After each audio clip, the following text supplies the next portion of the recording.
presentation of Fox Sports. We are Sports. We are Sun. Last night, Mookie Betts and the Boston offense jumped out to an early lead before cruising to an easy victory.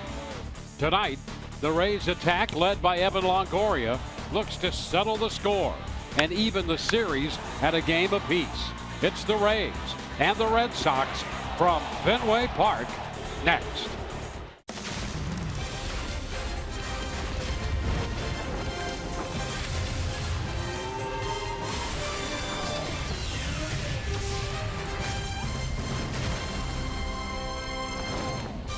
Tonight we welcome you to a beautiful evening in Boston from the Fenway Kenmore neighborhood, home of Fenway Park.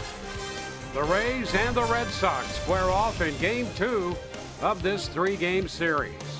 Hi again, everyone. Welcome to an evening of Rays baseball with Brian Anderson, Dwayne Stats. Great to have you aboard. We'll hear from Alex Cordry throughout the evening as well.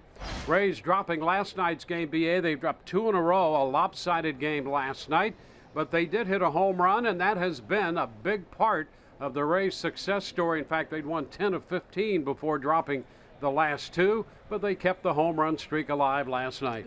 18 straight, and that's a single season franchise record. And what's amazing is how many different Rays have gotten involved in this. 18 straight games with the home run. They've hit 35 total. There have been 10 different Rays get involved, led by Logan Morrison with 8 of them. Lucas Duda has 7. Kiermaier a bundle. Longoria's gotten involved. So that's the one part of this offense that has kept itself going, and they're going to have to try to keep that going here tonight against Chris Sale. He has given up 5 home runs in his last 4 starts, but what he's been doing against the Rays this season, pretty amazing. 4 starts, a 3-1 record, ERA very good at 2.48. He has gone at least 7 innings in all 4 starts and struck out at least 12 in all 4 starts. Does it with the fastball, the slider, and the changeup. Does a great job of mixing those pitches. Doesn't fall into patterns. He's a handful to deal with. Well, last night, Steven Souza Jr. had a collision, a head-on collision, actually a knee to low wall collision out there in right field. When we come back, an update on his injury situation from Alex Cordry.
Baseball on Fox Sports Sun, and right fielder Steven Souza Jr. is not in the lineup tonight.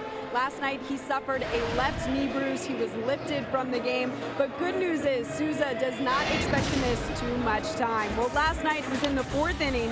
Souza was attempting to catch a fly ball and he hit the wall and collapsed in pain. He was helped off the field by trainers. Earlier today, we did talk to Souza, and he expects to return this season, but doesn't have a timetable after an MRI on his left knee revealed there was no structural damage. Got an MRI today, and it was some good news. Just a bone bruise, which is good. All the structure is intact, and it was good to hear.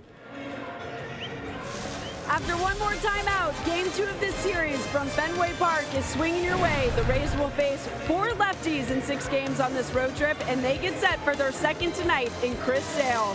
First pitch coming your way on Fox Sports Sun, your home for Rays baseball.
Welcome back to Fenway Park, where tonight the Rays will face the tall left-hander.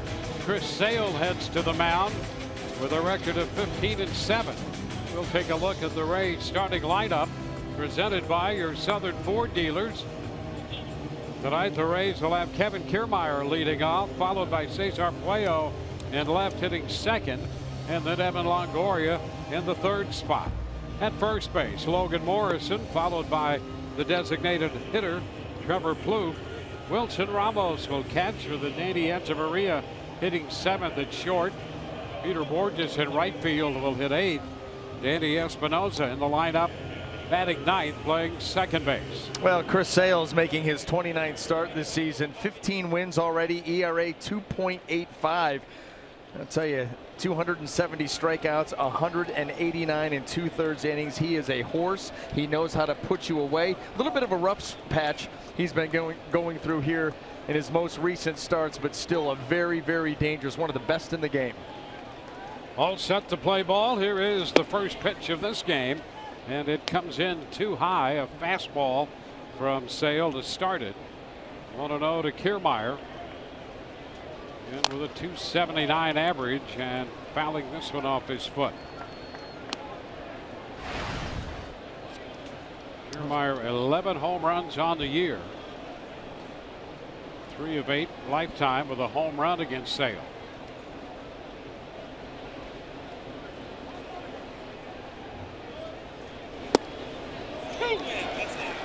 1-2.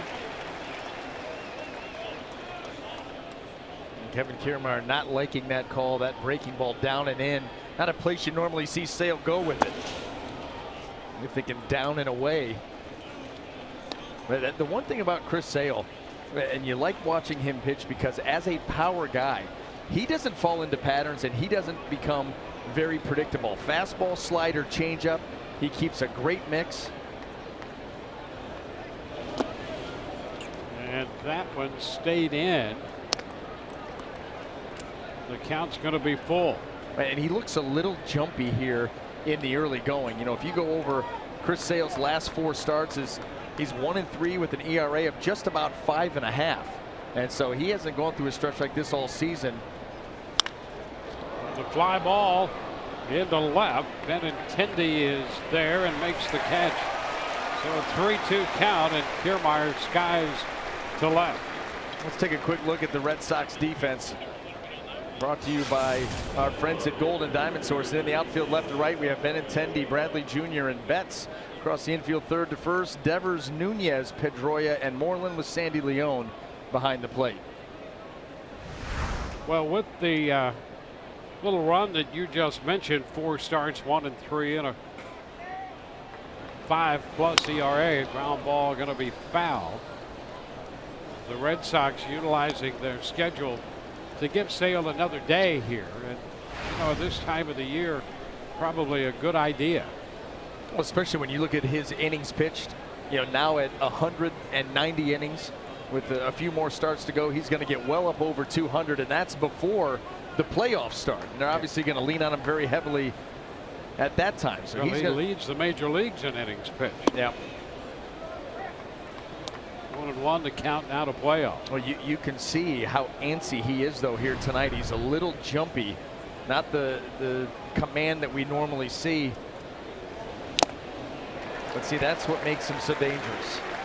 Just when you're thinking 95 or the slider, here comes the changeup, and it's a healthy 3-pitch mix.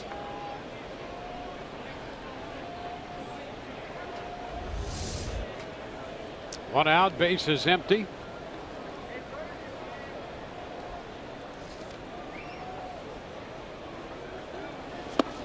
And he strikes out Coyle. Well, he's got everything in the mix already. 2 up, 2 down. Yeah, he's out to prove a point tonight. You know, hasn't been going through the best stretch for himself personally this season. He's had such a great year. You know, his team's trying to put away the New York Yankees. They won earlier today, and they'd like to snuff out the hopes of the Tampa Bay Rays. So you're going to get Sale's best shot here tonight. Here's Evan Longoria. Remember the last time Sale faced the Rays, he was coming off an outing in which he had given up 7 runs in 5 innings to the Indians, had a no decision, and was determined. There's a base hit up the middle into center for Longoria. And Sale against the Rays limited them to just 2 hits and a walk, and struck out 13 on the heels of that 4 outing against Cleveland. You know, that's the thing, and we talked about it in the open. He's gone at least 7 innings in all 4 starts against the Rays. He's struck out at least 12 in all 4 starts, but that last one he upped the ante, and that was all because of what happened to him the start before. And so you're expecting a performance, or he'd like to give a similar performance, but he is definitely going to pitch with an edge here tonight for sure. Well, that's one of the things that makes him a #1. That edge that he can take to the mound. A little popper foul, bounds against the screen.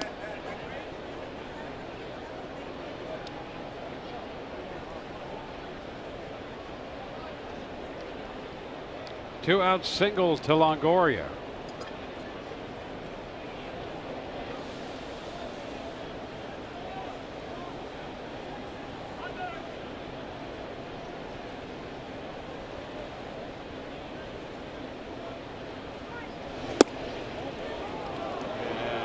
close right there, just off the edge. And the young umpire, Quinn Wolcott, would not go for that one.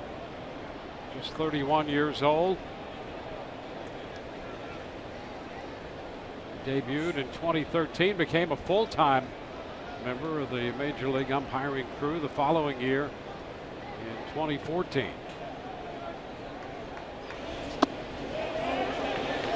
Now it's a 1-2 count.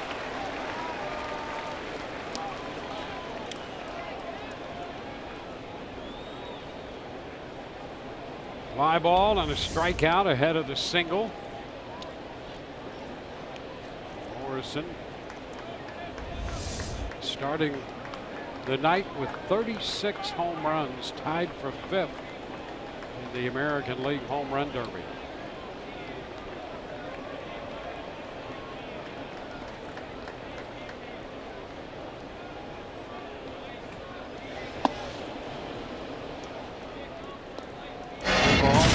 Strikes. Well, the Toyota inside look. Logan Morrison, when it comes to increasing from one year to the next, he's got a +22 going right now. What a difference a year makes, and he has been consistent all season long. Not too many long stretches without some damage. Fouls it back. Still 2-2.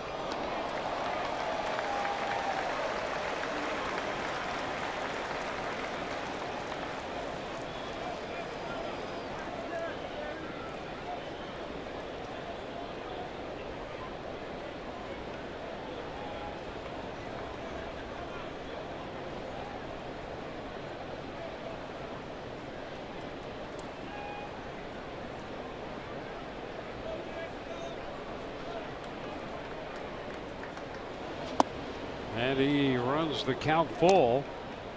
One of those home runs came off Chris Sale. Was here in Boston back in the middle of May.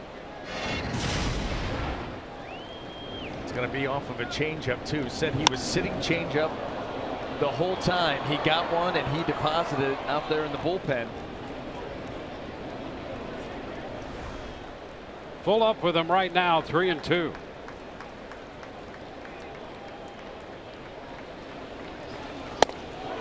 And close, but that's ball 4. And that will push Longoria up to second. Sale thought he might have had the zone here. Now that was very similar to the fastball down and away that Wolcott didn't call earlier in the at-bat, trying to clip that outside corner, and he comes up just a little bit short, maybe just a little bit wide, and this leads to the Rays extending this inning, and now they've got a scoring chance. And they get Trevor Plouffe up there, who has quite a history against Chris Sale. 14 of 49 with a couple of extra base hits in that mix. So let's see if the Rays can take advantage of this opportunity. Ball loose, and over to third goes Longoria. Leon tracked it down behind him, and no play. Morrison remaining at first. So it'll be first and third. You know, easy read out here for Evan Longoria. Sees that changeup down and in, and sees Leon just flat out miss it. And so Longoria with the secondary aggressive. Logan Morrison was leaning back towards first and just didn't want to risk it. Evan with a better angle got the good break.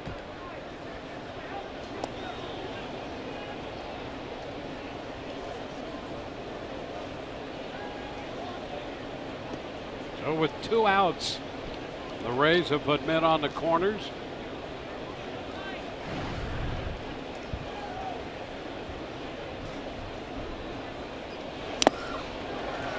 And now the count is a ball and a strike.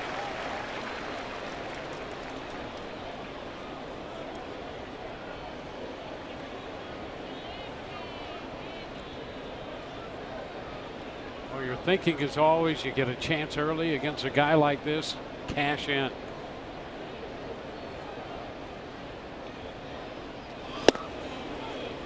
Now 2-1. Yeah, the command has not been there. You can see that this extra day, the stretch that he's going through, he is going max effort here in the early going. And a lot of times you see Chris Sale settle into a game. He's really coming at you. So yeah, you want to take advantage, because if you let him settle in, a lot of times it doesn't go well for you. A little tapper third base. Devers gloves it, and the throw to first in time. Rays threaten but leave two and do not score. Bottom of the first coming up.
Half of inning one, no score.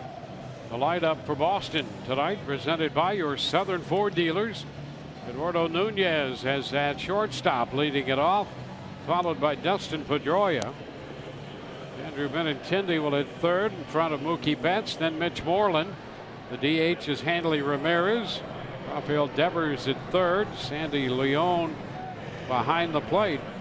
Jackie Bradley Jr. in center field hitting ninth. Well, Matt Andriese making his second start since coming off the disabled list. Season numbers are very good. 5-2 ERA, 3.78 in 69 innings. That first start out was a few days ago. 5 innings, 5 earned runs. That was against the Chicago White Sox in Chicago, but said he's looking forward to getting deeper into a game, being more effective, and feels that he can do that now that he has settled back into that role in the starting rotation. Eduardo Nunez has been a very good addition to this this Boston ball club. Nunez originally with the Yankees and then went to the National League. Good numbers here with the Red Sox, but he was putting together good numbers with San Francisco as well. That's a strike on the outside part of the plate.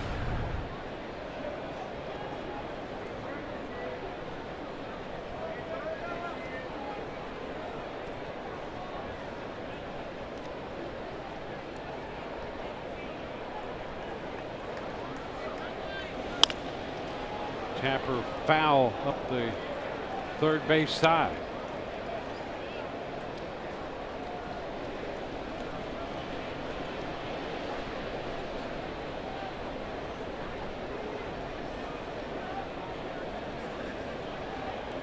And Andriese on the hill.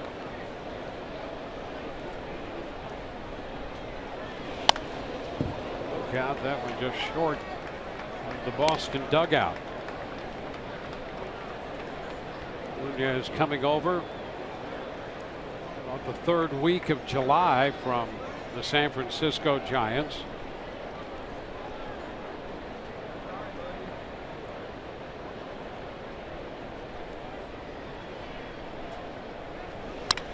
And a liner into left.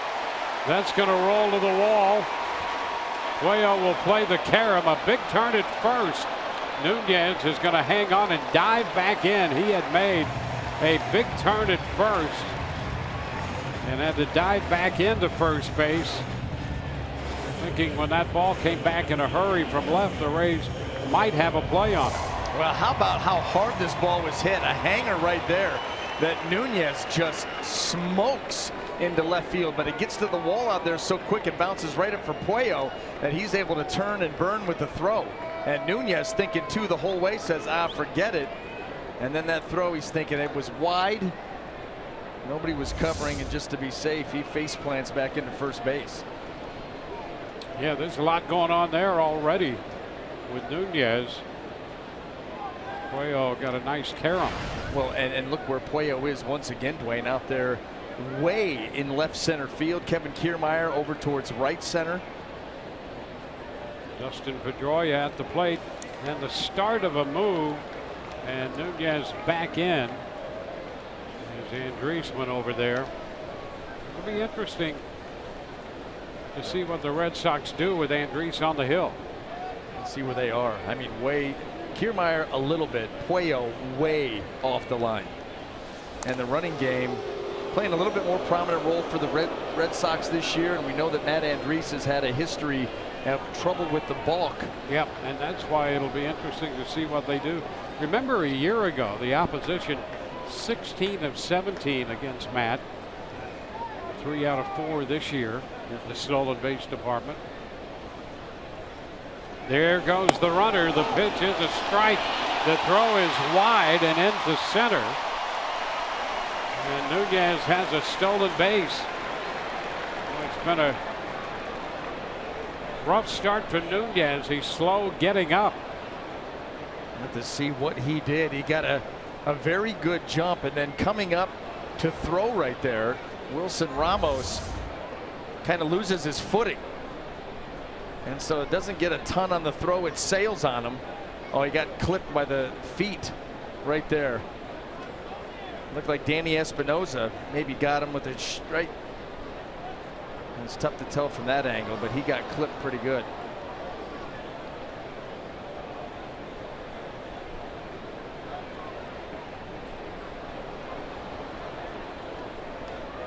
See both Espinosa and Nunez wound up sprawled on the infield there. I'm looking at the knee too, so he gets clipped and the knee maybe coming over the bag.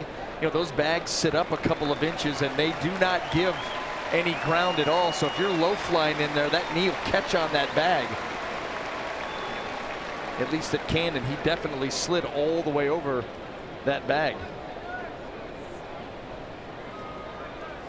Yeah, they don't go anywhere. They're not giving. No. Let's see if he does catch that knee. Well, no, you know what? He caught it way early out there is what he did. As he was going down, seeing Espinosa heading to try to catch that ball, he starts to go down right there. And that's where that knee pops right into the dirt. Well, a lot going on there involving Nunez. Becoming very much like his teammate Rajai Davis. So he's going to stay on. Empty the oven mitt.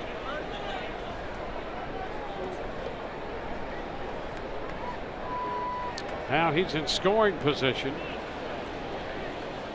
So the Red Sox come out aggressive with Nunez in the leadoff spot. Base hit and a stolen base now. An 0-1 count on Pedroia. 1. This Boston ball club very good with men in scoring position. Mookie Betts at 364. Pedroia at 352. And almost all of these hitters in the lineup, I think 7 of the 9, have a better average with men in scoring position than they do overall for the season.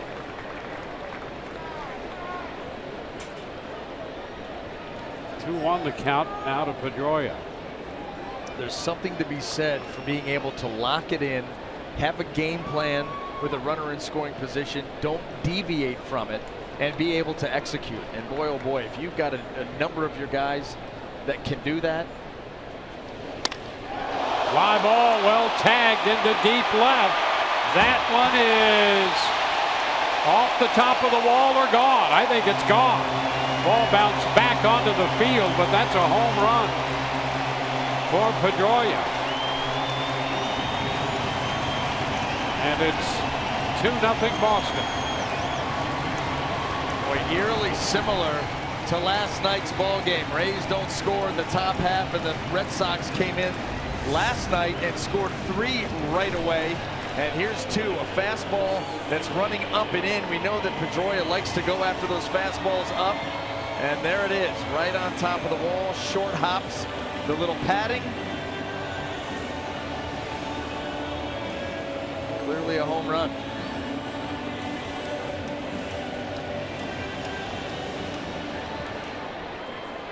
Seventh home run of the year for Pedroia. Gives him 56 runs batted in. And enough to get it just up over the Green Monster.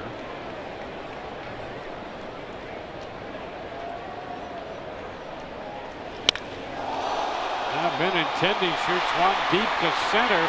Kiermaier a long way back there to haul it in. He had to battle his way back there to catch up with that one. You know, he was angled to his left and then had to square his shoulders to home plate and open up on the run, by the way, to be able to make that catch. See how he's angled? That ball's starting to come back a little bit. Now you got to square up, not lose your footing, not get your feet tangled up, and make that play. That's not real easy to do. No, nothing is coming easy so far tonight, and we're only in the bottom of the first. 3 very hard hit balls, not missing the barrel right now. Mookie Betts low and outside, 1-0.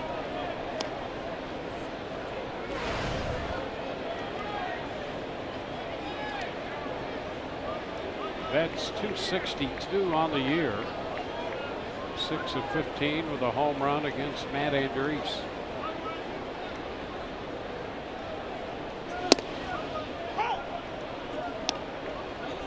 One and one.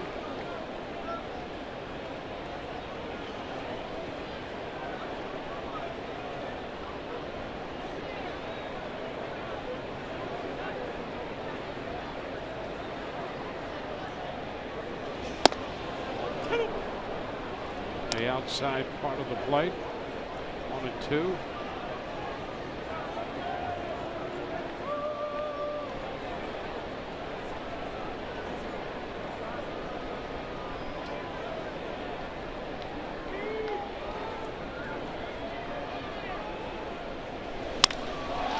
This one lined into center. There's a base hit. Mookie Betts is aboard. You know, you think about what Matt Andriese throws. He's got the fastball. He's got the changeup that a lot of times, especially to a right-handed hitter, is going to look like a slider. And then he's got the breaking ball. So Boston right now is forcing him up into the zone. And that looked like it could have been the changeup that has that slider-like look, but it was up in the zone. And if it's not down, these guys won't chase. And they're coming right out and put good swings. You think about, especially for the righties again, the changeup, the breaking ball moving the same way. And so see the ball up in the zone. 1 out, 2 runs in. Betts the runner. Mitch Moreland at the plate. And again, a move over to first. Andriese trying to be very cognizant of these runners. And Betts is 23 of 26 attempts on the bases.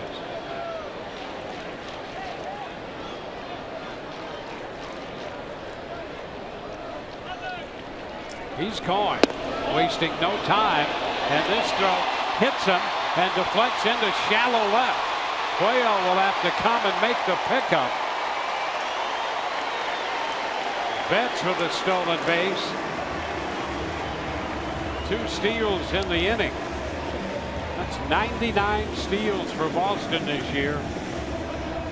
And on the throw, he goes to third as the peg down from Ramos hits Betts. Well, clearly this is part of the game plan. That fastball was wide, and Ramos had to come out awkwardly, almost throw that ball flat-footed. Another good jump, and Betts is going to get in there. If you can go, you are going to go while Matt Andriese is on the mound here tonight. That's the message that the Red Sox are sending, loud and clear. Moreland takes a strike here. It's 1-1. Red Sox have come out blazing. Very aggressive. They're playing with a sense of urgency. You can see that. My goodness. Blocked by Ramos. 2-1. Usually baseball is such a long season, and you have a tendency that teams just kind of settle into a game. But this is like a must-win for the Red Sox. That's how they're treating it.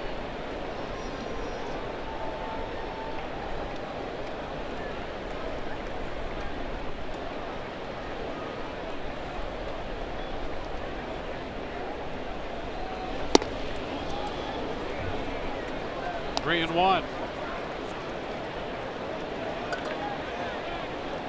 Only one out with this man at third. Shift on, and the right side of the infield is close.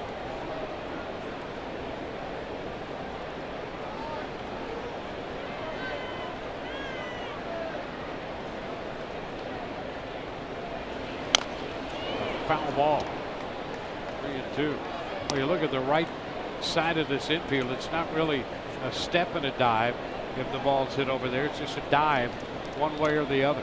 No, because if you take a step and a dive, you're going to dive right into your teammate. Yep. There's not enough room.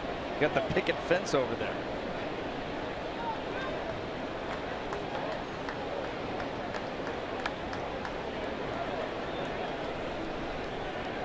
Two runs in on the Pedroia home run. 3-2, and Moreland fouls it out of play.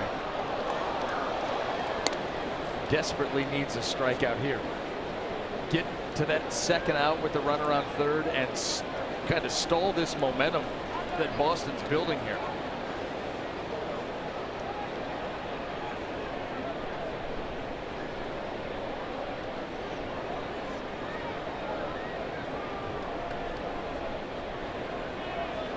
Three-two. Ground ball right side, and Echeverria will have to make the play to first. And there's that little interference when they're so bunched up over there. Espinosa and Echeverria had a little trouble sorting that one out as Betts scores to make it a 3-run first. You know, how often do those two guys play right next to each other? And then on top of that, first things first, field the ground ball. Make sure that you secure the baseball. Both guys go to do that. And right there, that was going to prevent any play at the plate. Outside of that, though, Mookie Betts' break on contact was so good. I think even if they come up throwing, they're not going to get him, but certainly not when something like that happens. So it's a 3-run first. Base is empty with 2 outs, and here's Hanley Ramirez. The pitch is wide.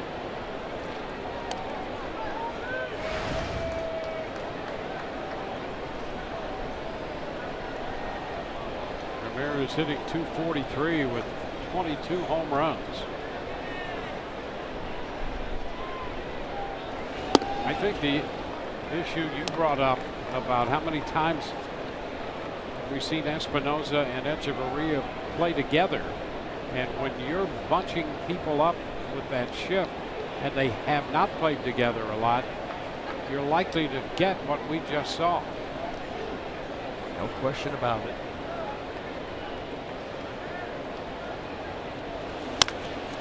Chopped to third, glove there by Longoria.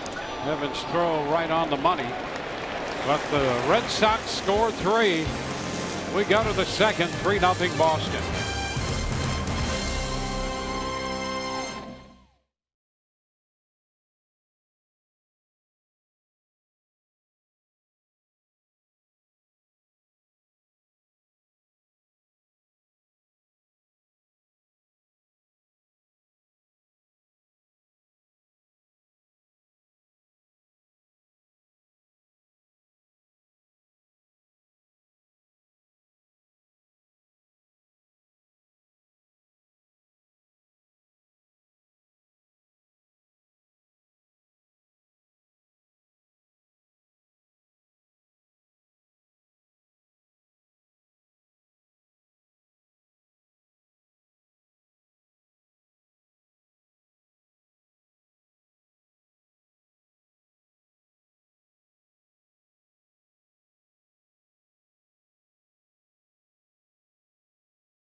BostonMLB.com at bat, your #1 mobile app for live Rays baseball. Stay connected with a fully customizable experience.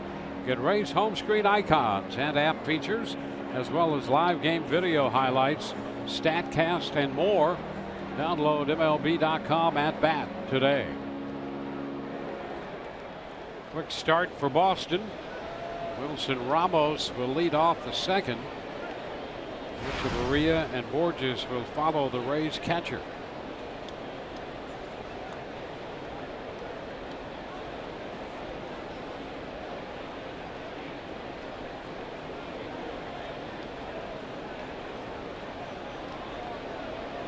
Ramos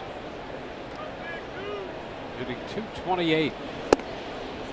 50 games under his belt since coming back from a knee surgery over the offseason. And still trying to get that timing back. Down to third. It'll be scooped by Devers. The throw is right there. Yeah, that's something that's difficult to do. To come back in the middle of the year, try to play catch up, and that's really where he's been. You know, it's one thing if you go to spring training, you come out, you get hurt in late April, early May, and you miss some time, and you come back. Okay, but you're not doing much of anything, just rehabbing, and then you step back into the middle of a major league season where everybody's been locked in for months, and you haven't faced, you know, really major league regular season live pitching since last season. Yeah, it's tough to do. Very tough to do. I think you'll see, you know, you hope that Wilson Ramos can finish this season strong, but you'll see a different guy next year. Maria down on the count, fouling this one. 0-2.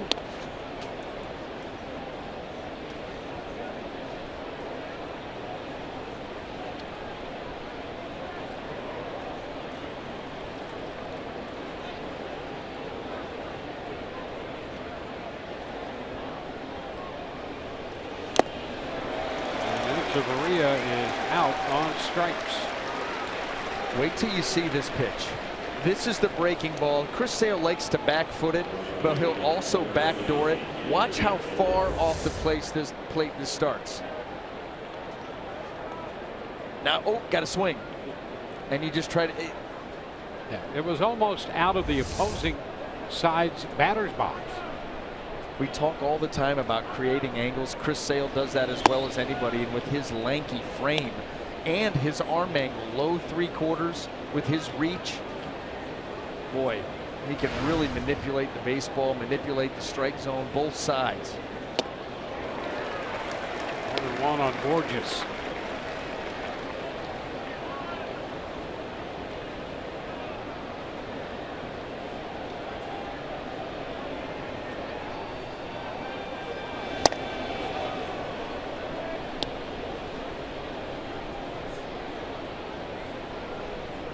Two-one now.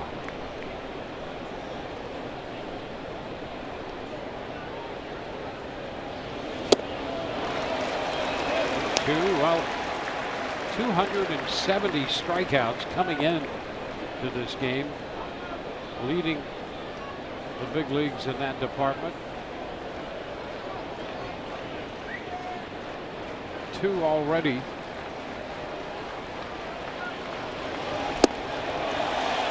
And now he strikes out Borges for number 3. And 1-2-3 go the Rays. 3-0 Boston.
Second inning.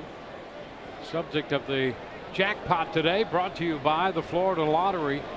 He loves hitting at Fenway, pretty evident by that 390 average he carries with him in home games. That's a strike. The Rays couldn't keep him off base last night.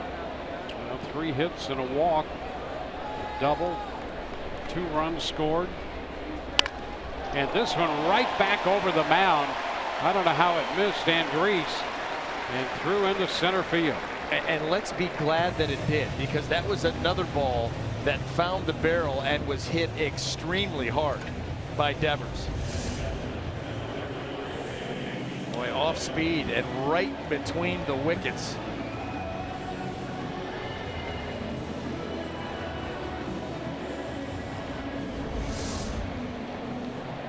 Well, the Red Sox had 3 runs scored, 2 earned on 3 hits in the first and a leadoff single in the second. Here's Sandy Leon.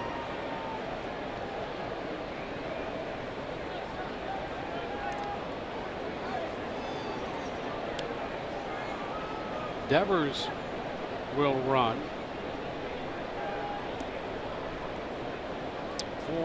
3 out of 4 in the steal department so far for the Red Sox this year.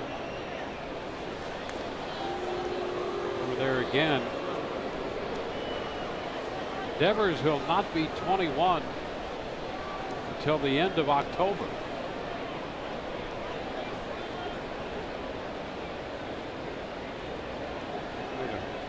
Very quick ascent through the Boston organization. 1 strike. Leon missing the fastball up.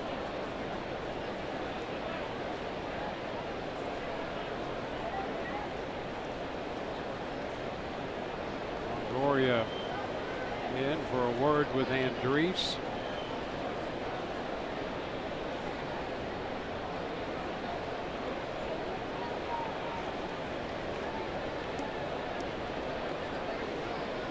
Pedroia hit the 2-run homer in the first. Moreland drove in the other run with a ground ball.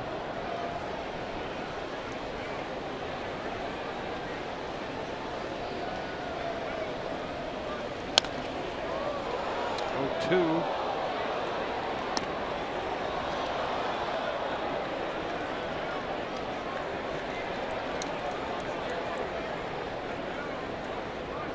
Andres would love to coax the ground ball out of Leon. Give the Rays infield a chance to turn a double play with the catcher being the hitter.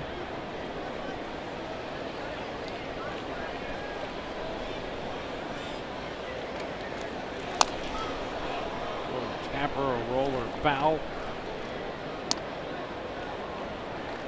If he could get the off-speed pitches down in the zone, even a good firm fastball down, he does get some ground balls, up over 46% ground ball rate. That's not extreme, but that's certainly being able to get one when you need one.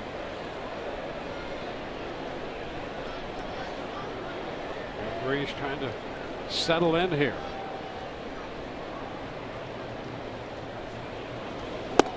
And strike 3. Pitch down around the knees and in, and he gets Leon looking. Now that was location. Absolutely locked up Sandy Leon. He's looking for something out over, and they sneak one right in there. You can see as soon as those arms go up from a hitter, he wasn't looking for anything middle of the plate in. Caught him by surprise. It'll be Jackie Bradley Jr.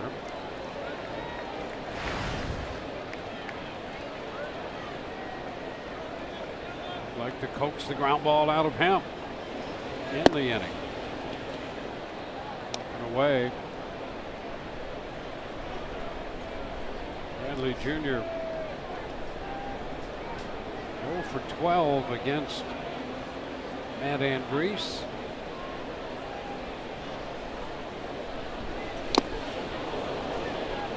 It's 1-1.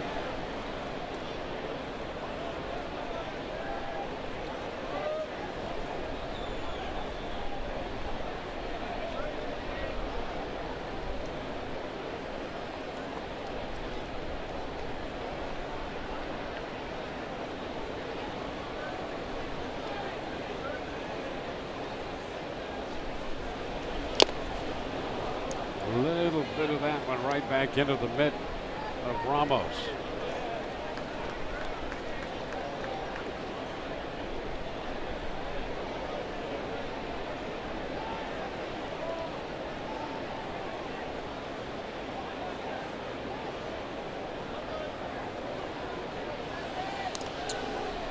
An eye on Devers.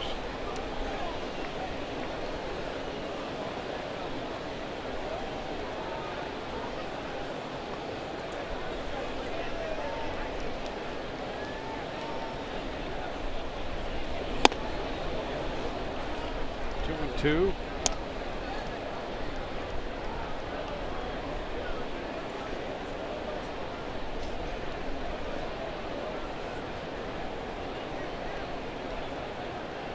Top of the order on deck. Nunez, Bradley hitting with a man at first and one out.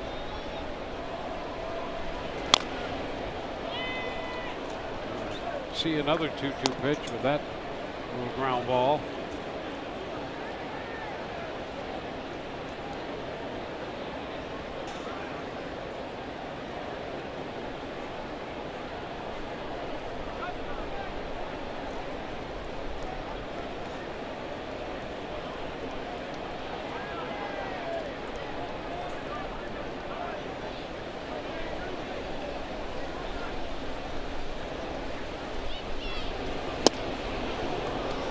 Now the count is full. Man, Andrizo's last two pitches really overthrowing just a little bit. Starting to get into a little bit of a rhythm, and his pitches have some crispness to them. But trying a little bit too hard on the last two has gotten Bradley to that full count. Just got to settle in and just pick pitch, location, and just execute it firm. Don't overdo it.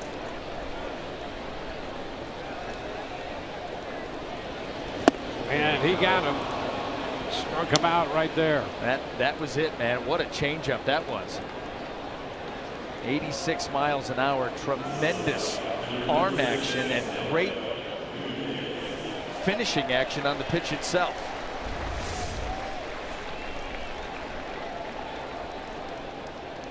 Well, the 3-2 changeup got him. Bradley continues to struggle mightily against Andriz. Brings up the top of the order, Eduardo Nunez. Well, he opened the Boston first with a base hit, scored the first run.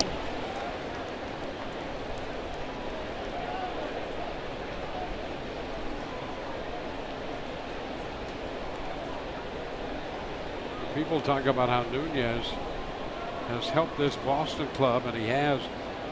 Coming into this game, hitting .311 for them before the base hit, the run scored in the first. Ground ball. Oh, what a great grab by Longoria, but he cannot transfer it to make a play. Boy, that would have been some kind of play as Nunez reaches on the base hit. He's not moving well. No, he wasn't moving well all the way up the line.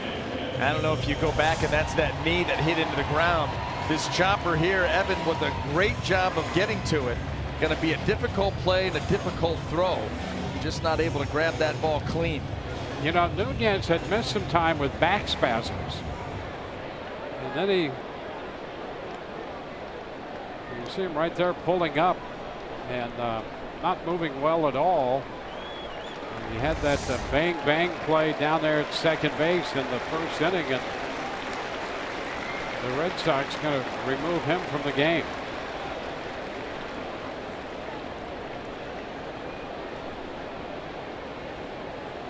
So he's 2 for 2 with a run scored. And it was Balky going down the line and beyond.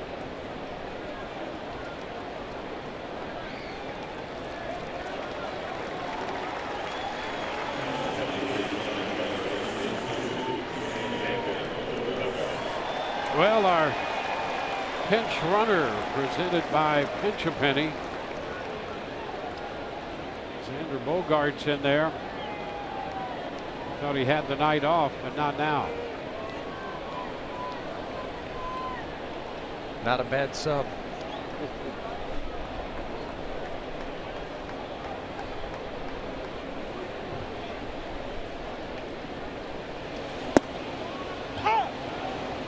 Pedroia taking a strike. Well, he opened the scoring with that home run.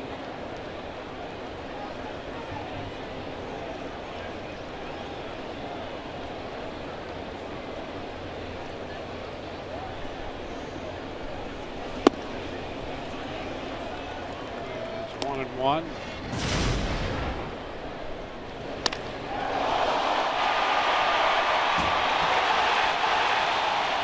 Just over the monster with a 2-run shot.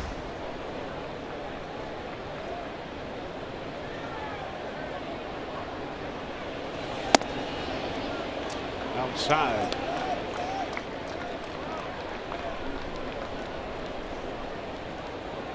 Pedroia's had some physical issues. First the wrist, then the knee.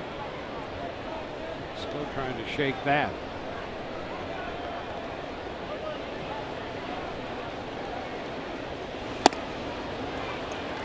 Three and one. Well, you saw in the game last night, you know, once the Red Sox were able to build a big lead, John Farrell's going to get him off his feet, and that's what they're going to do the rest of the way to try to keep him fresh and primed for October baseball. But he means so much to this team that if he says he can go, you got to have him out there.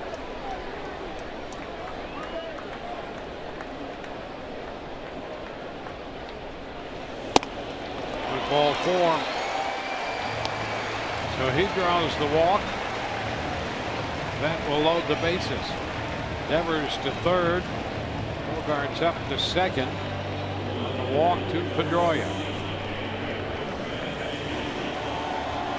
They will be loaded for Benintendi.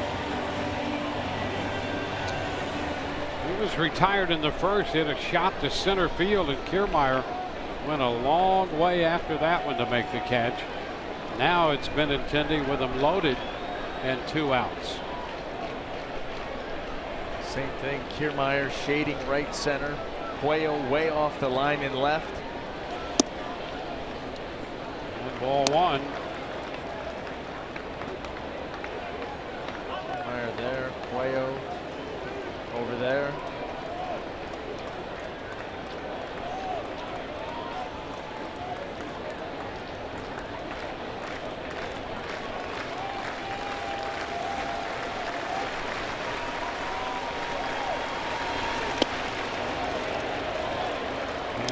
Falling behind, 2 balls, no strikes. It's Jim Hickey picking up the phone to the bullpen. A lot of pitches in the first inning. They're right back with an extended inning here in the second. 2 gone, bases loaded, the 2 outs on strikeouts. Now a strike, 2-1.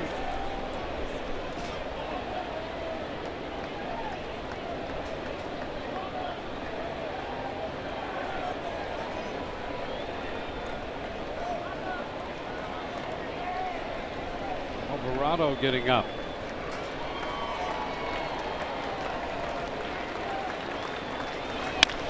Benintendi shoots it into left field. They're going to have to play it off the scoreboard. 1 run is in. Here comes another man in to score.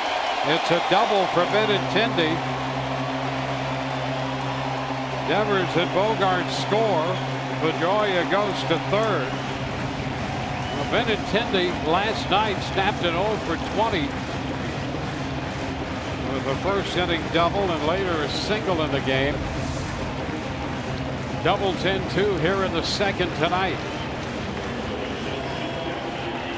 This ball, he's able to get on top of a pitch that was well up and away and just launch it off the green monster. Pedroia taking his good time getting over to third base. He was not busting it by any means, taking it easy on that knee. But Boston, boy, they have jumped out here tonight, played with a sense of urgency, and they are all over the Rays in the early going. Well, 3 in the first, now 2 more in the second. Betts is intentionally walked. So they reload the bases. Mitch Moreland will be the hitter.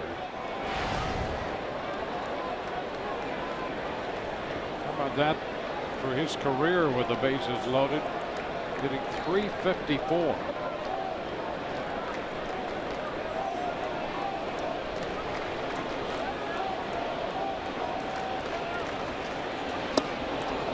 cut and a miss.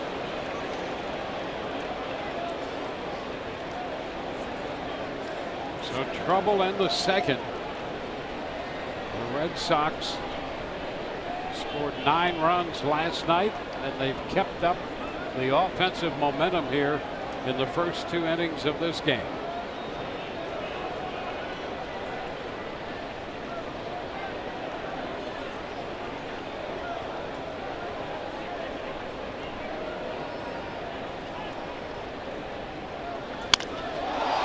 To left, back goes Cuello. He's going to have to play this one off the wall.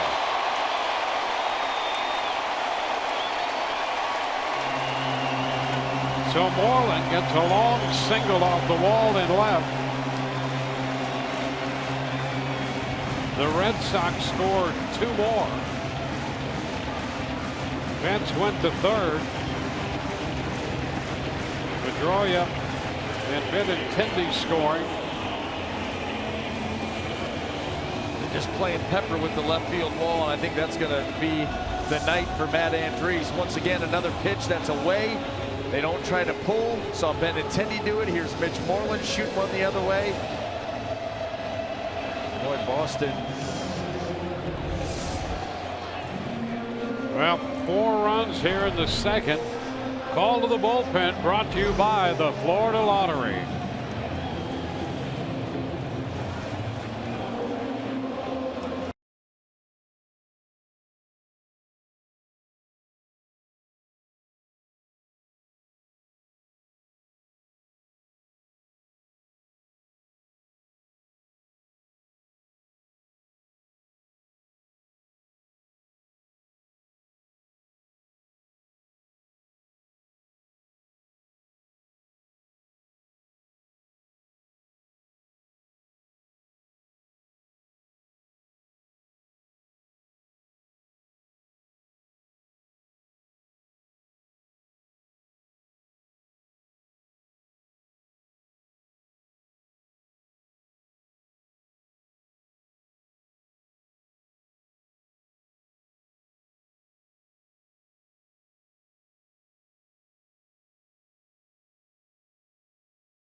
Red Sox bats red hot.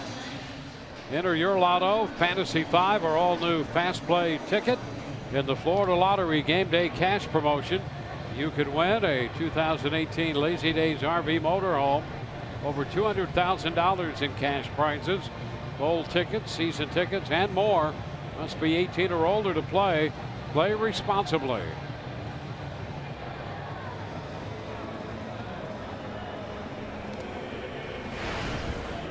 An inning and 2/3, 7 hits, 50 pitches. Responsible for men at first and third as he leads. Jose Alvarado enters the game. We stop the bleeding. That's the job of Jose Alvarado. Get out of this inning and let the boys take a deep breath and try to figure out a way to climb back in this game against Chris Sale. But Boston Red Sox here tonight, they have come out with a vengeance. This has been something to watch. And Hanley Ramirez bats again. Takes a big cut at that fastball and fouls it back. They're playing this game tonight, Dwayne, like they're playing the kids that live a street over that they really don't like. Yeah, they don't like that group over there. No. I mean, they've been playing angry, aggressive, on the base paths, swinging the. How many balls have they barreled up? They have not missed too many on their swings.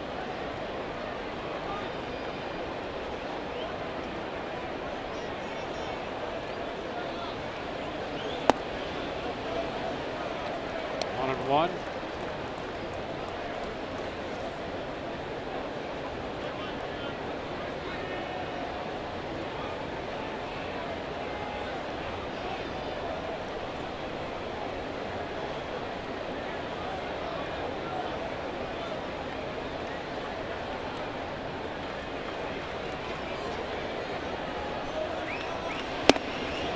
miss.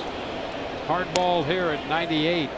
Up that time. And a big cut by Hanley Ramirez.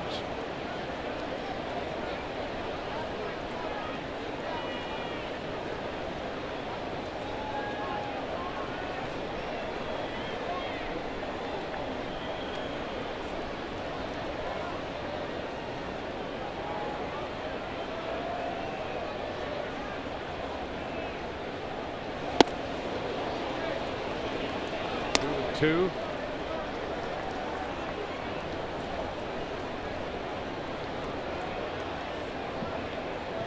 The Red Sox come in 80 and 61.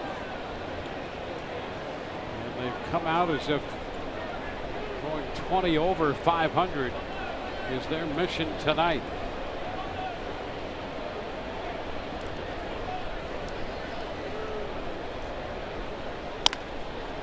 Down to third, fair. Longoria throw bounces in. Safe over there, and another run scores. Betts crosses the plate. Olin winds up at second. And another run. It's now 8-0.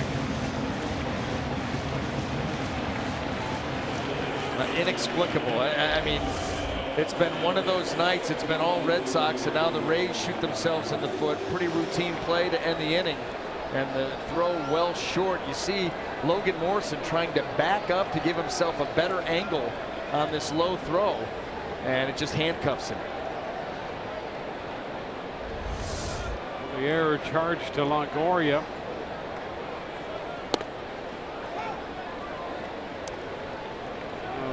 Devers, who started this game, started the inning with a base hit and takes the pitch for a strike. 10th error of the year charged to Longoria. A little tamper. That will be picked up by Ramos, and the throw got him to retire the side. Devers hustling down the line. Brian Honora on the call. And the inning finally over. And John Farrell says maybe it's not. He wants to take a look. Got to get rid of it on the run. And this throw looks like it's going to get there in time. It did. Just did get there in time to retire Boston. But they put up 5. And so we go to the third. It's 8-0 Boston.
Rays baseball on Fox Sports Sun, brought to you by your local Ford dealer.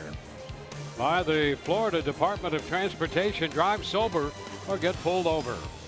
By Freestone and by your local Toyota dealers. Let's go places. First pitch of the third. Strike call to Danny Espinosa.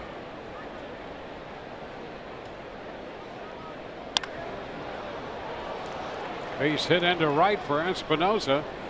And the Rays pick up a base runner to lead it off. Hit number 2. Well, the Rays have a long way to go, but a lot of time to do it. When Chris Sale, it's been a disjointed beginning for him. You know, he's not as sharp as we normally see him, at least in that first inning. He's had a long time to sit in between the first 2 innings. A leadoff base hit gets the Rays going. Kevin Kiermaier takes ball 1.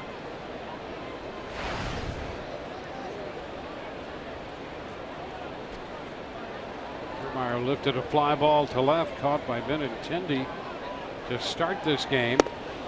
It's 1-1.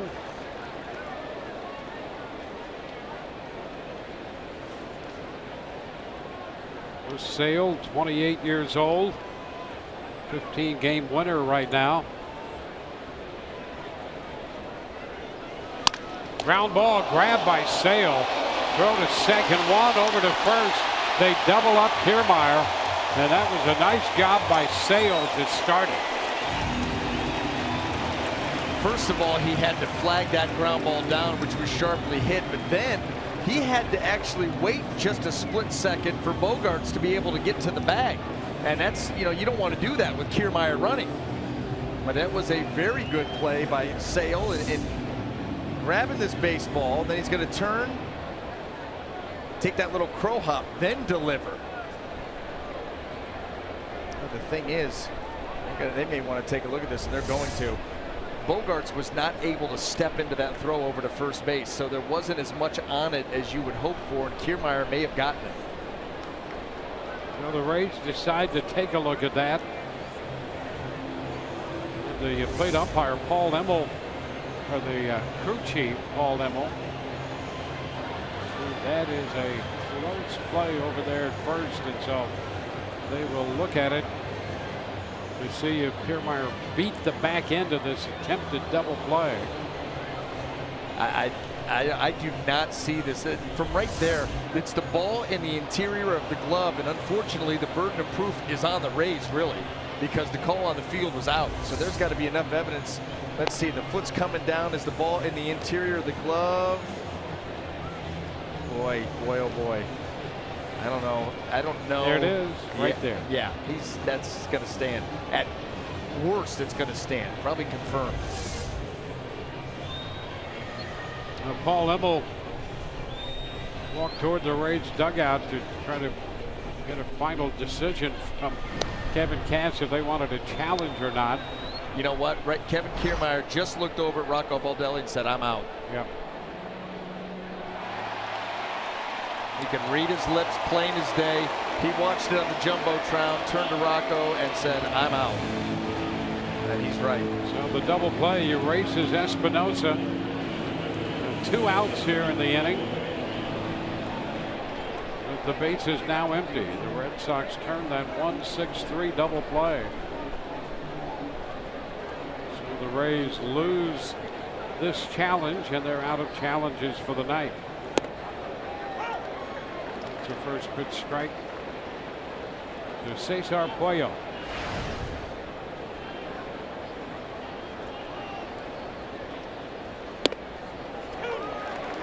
And he's quickly behind in the count, 0-2. Well, they wait around for the challenge. The play at the very least stands. And now here's Sale, just going right back to work and jumping out in front of the count against Puello.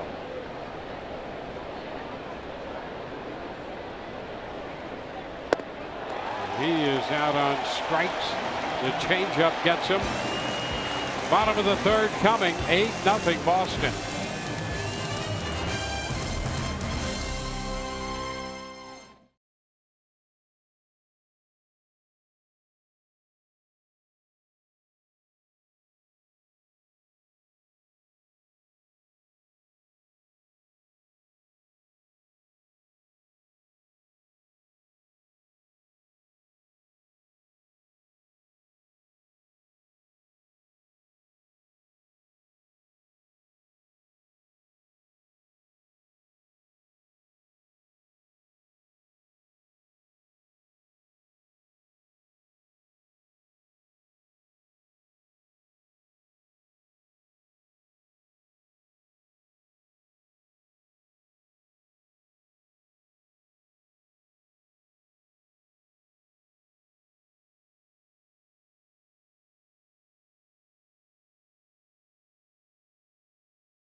Geico, great moment. It was on this date, 2008. Dan Johnson just called up that same day from AAA Durham.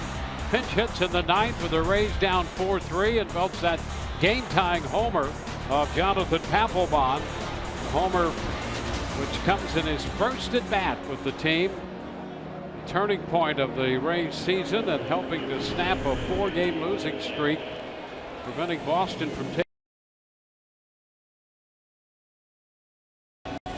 Now Austin Pruitt will take over, pitcher number 3. We're headed into the bottom of the third. The Red Sox jumped out with 3 runs, 2 earned in the first and 5 with 4 earned in the second inning. Sandy Leon, the catcher, the number 8 hitter, leads off against Austin Pruitt.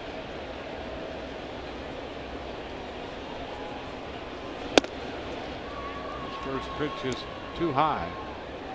Leon, Bradley Jr., and then Bogarts.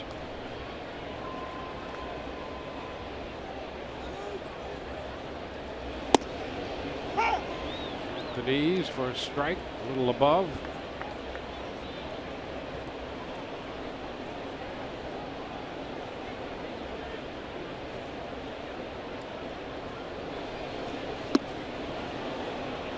And that gives Pruitt the advantage in the count. See if Austin Pruitt tonight has the right mix. We've seen at times he be very, very good. And he has him way out in front there. Ball biting down, strikes out Leon. Good curveball there, and he's got a very tight spin on that pitch. When he's able to pitch out in front, you're going to see that a lot. He's got a good changeup when he really throws it. Good arm action and can spot the fastball. So the Rays are going to need some length and some innings, whatever Austin Pruitt can give here tonight.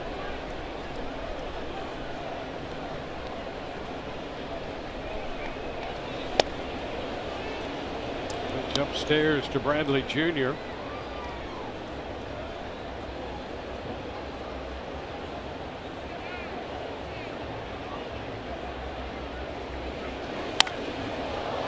High popper, right side of the infield.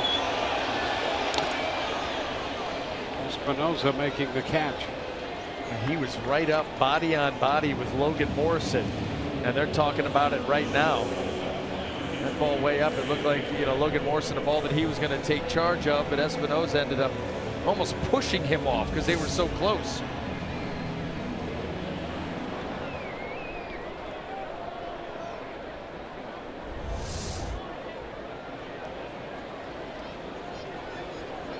Two gone with the bases empty. Now Bogarts, who entered as a pinch runner.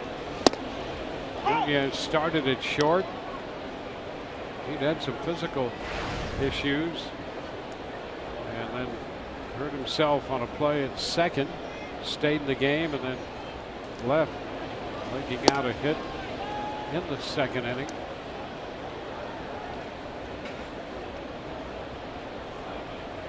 One and one. Nunez had had some back issues. This one appeared to be a leg issue. Now 1-2. He had the knee bang into the ground on the steal of second base in the first inning. And you wonder if that, the way that he pulled up, was more of a hamstring type pull up. And that would be not a good thing at all for the Red Sox because of how good he's been for them. Yeah, he's been a guy who could play all over the place and give them offense. Consistent offense. Rejuvenated coming over here to a team that's in the hunt, getting out of the National League and away from the Giants, who have not been in it. Tap to third. Longoria bare hands, throws, and safe. That's an infield hit for Bogarts. Isn't that the way that the night's been? Red Sox aggressive, able to beat that out. Evan Longoria did everything that he could, including go bare hand and get rid of it right now. And still Bogarts is able to get there. Here's the kind of night it has been for the Red Sox.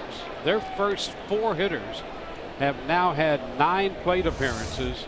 They've reached base 8 of the 9 plate appearances.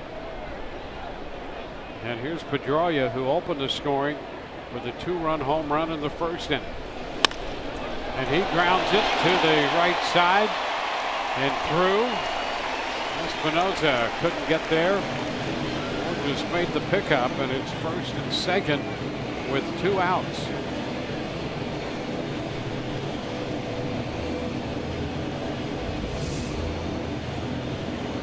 Got an open right side. You can see Espinosa shifted up the middle.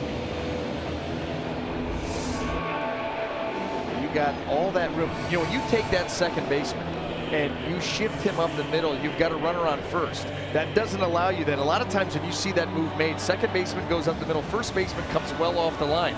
Well, with the runner over there, he's got to hold him on. So now by moving the second baseman, you create a big hole, then you pitch him down and away.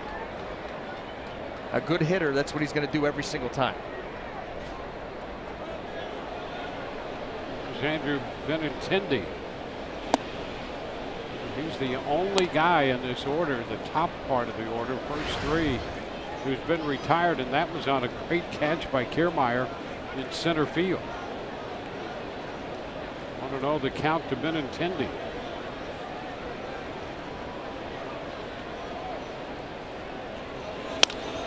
Ground ball. That's going to go through. Bogart scores. So with 2 outs, 3 consecutive hits.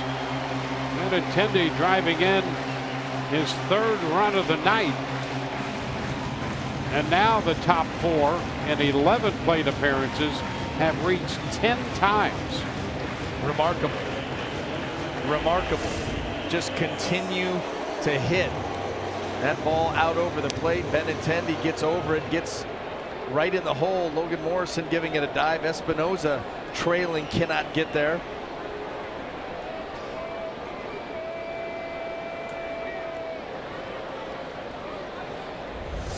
Oh, Mookie Betts is up here. Betts has been on twice. Intentionally walked his last time. He scored 2 runs. Pitch is down.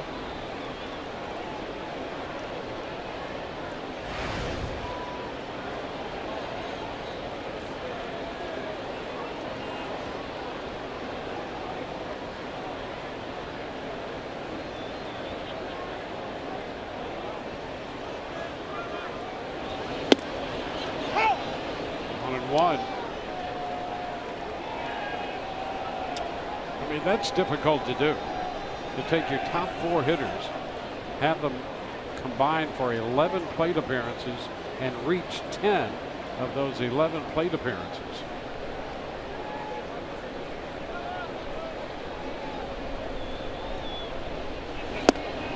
It's a strike, 1 and 2. It's really hard to put into words what Boston has done here tonight. 9-0 in the 3rd, showing no signs of letting up, playing with a sense of urgency that I haven't seen a baseball team play with in a long time.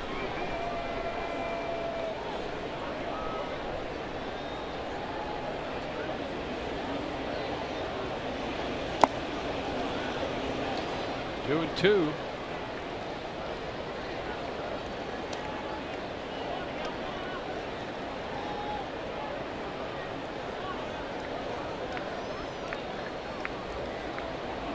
The Red Sox open the day with a 4.5 game lead on the Yankees. The Yankees have beaten Texas 3-1. That'll get you going. Cut and a miss. And Betts is out on strikes to retire the side. Another run is scored. It's 9-0 Boston.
Baseball break brought to you by T-Mobile.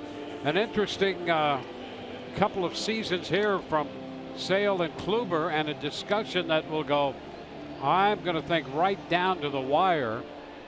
Who is deserving of the American League Cy Young Award? I mean, I'll tell you, I'll say this.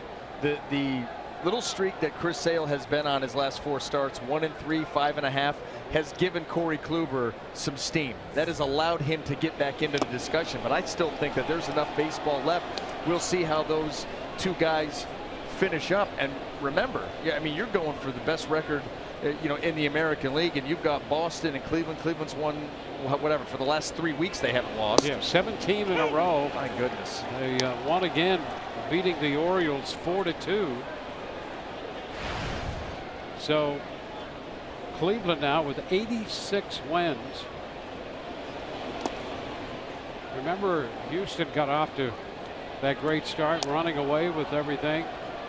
They start the day 86-54, and the Indians are now 86-56, winning 17 in a row.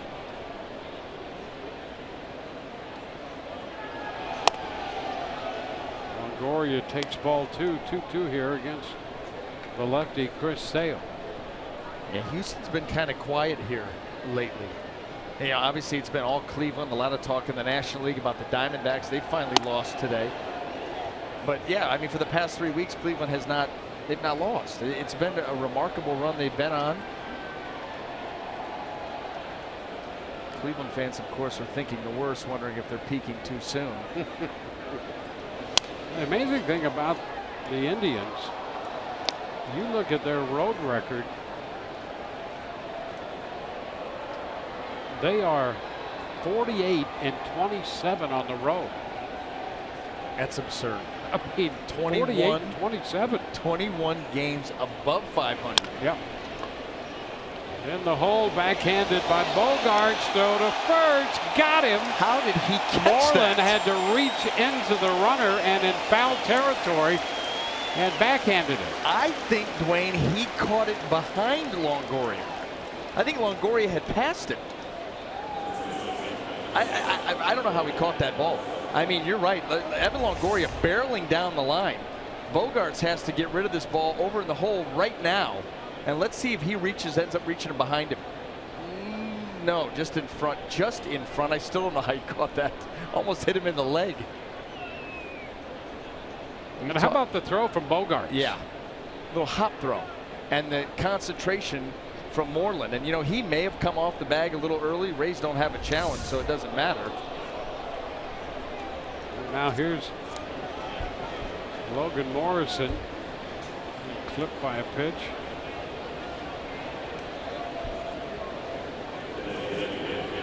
Morrison heads down to first.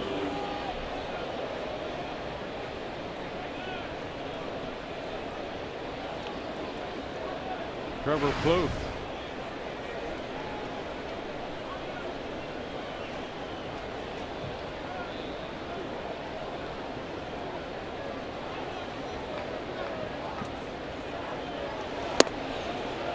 It's outside.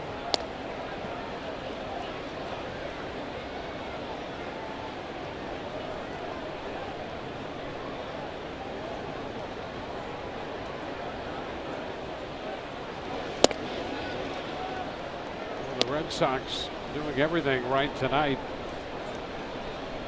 Sale on the mound, the offense giving him support, taking advantage of opportunities. The Rays committed a couple of errors and a pass ball. The high popper. Bogarts, 2 steps into left. The shortstop handles that one. 2 outs.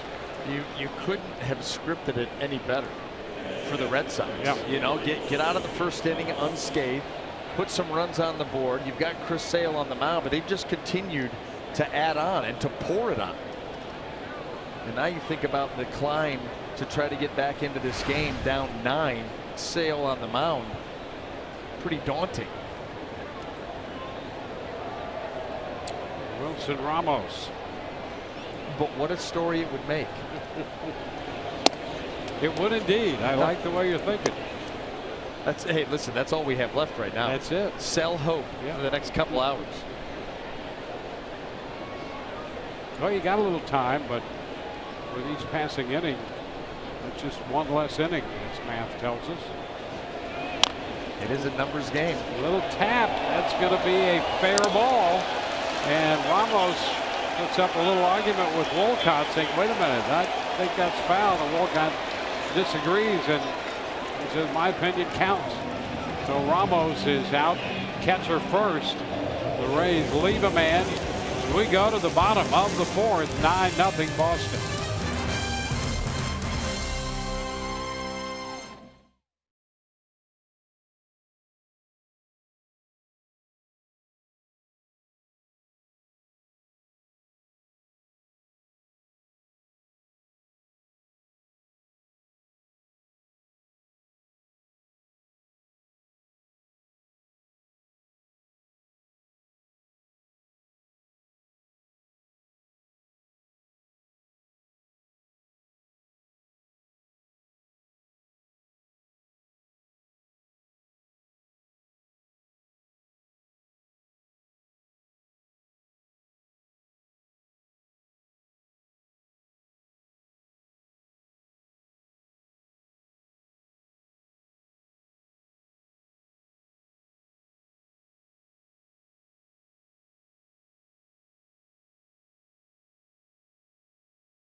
The fourth inning.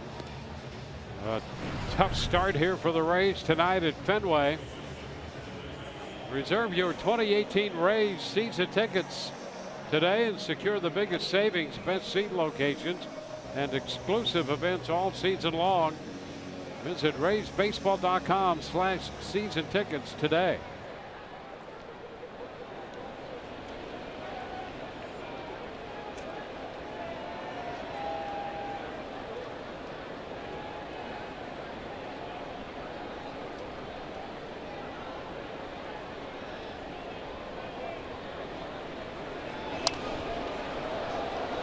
Pitch, Mitch Moreland fouls it.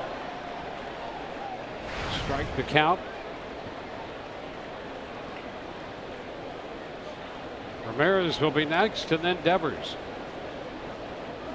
Austin Pruitt in relief. Matt Andriese charged with 8 runs, 6 earned, and an inning and 2/3 tonight. 1-1 to count to Moreland. Alvarado came on to get the final out in the 5-run second. And Pruitt retired the first 2 in the 3rd, and then gave up 3 hits and a run. Back to work in the 4th inning, and he's ahead in the count against the Red Sox first baseman.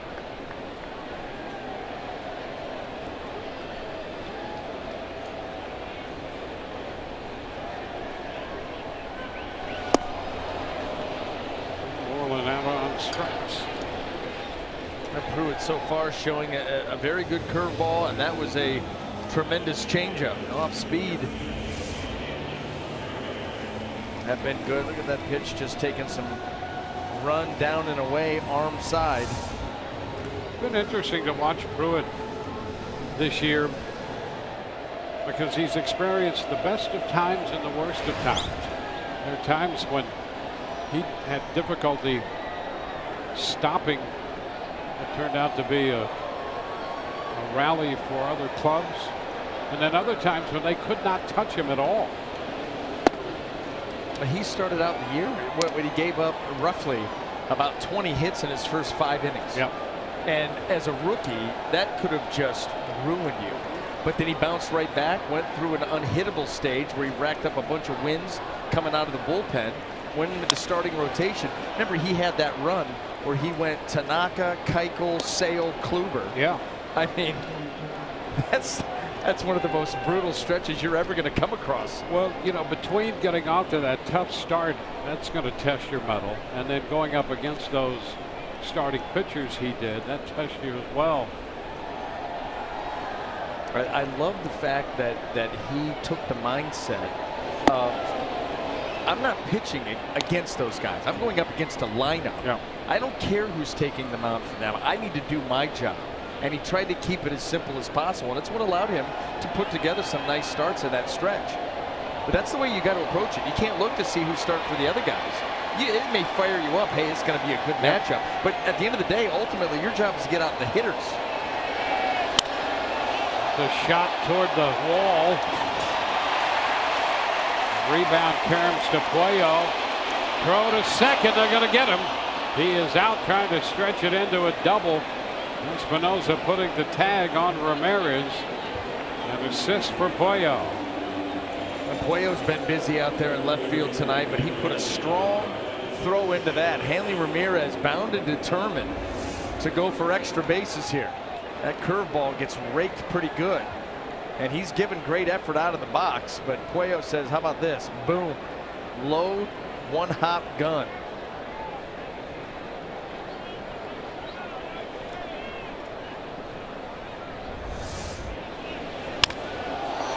Now here's Devers getting hold of one, and that one's high up off the green monster.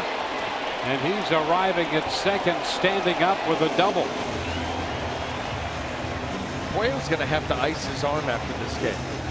He's had to make so many throws back in to the infield. How many balls have been peppered off that green monster?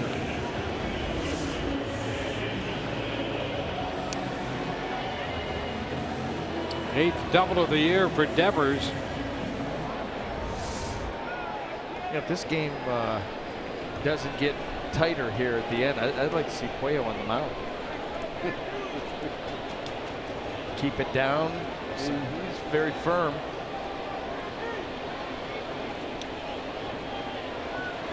Well, you don't want him to throw too much in a short period of time.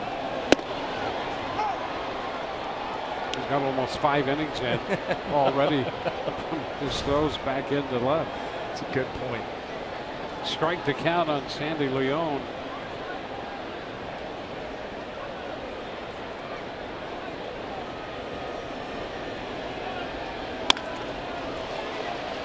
This is Echeverria.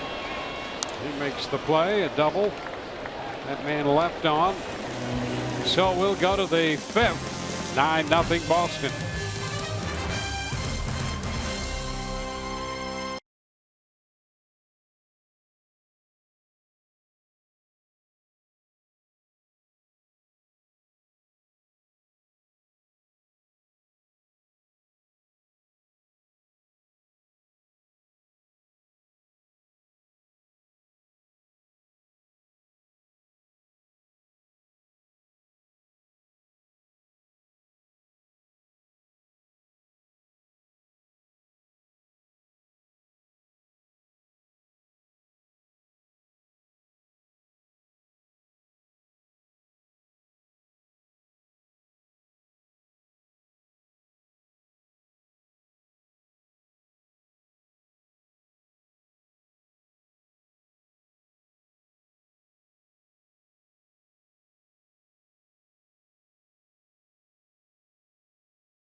As we go to the 5th inning, Eldorado Furniture invites you to settle in with us tomorrow. The Rays take on the Red Sox once again. Coverage begins at 1 p.m. with Rays Live. Alex Cobb scheduled to go up against Rick Porcello.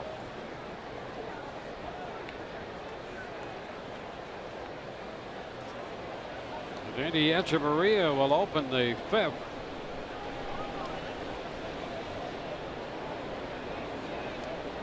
Struck out his first time.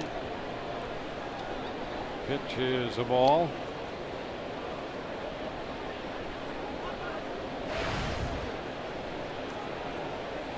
Four strikeouts for Sale through the first 4 innings. And a shot into left field. And Benintendi will go back to the wall, leap, and make the catch. He had about a half step to go before he got to the wall and made that leaping grab. And Echeverria is out number 1. I mean, could anything else go the Red Sox way? You thought chance here for extra bases, and Benintendi times it perfectly, catching it right on the end. Straight up he goes.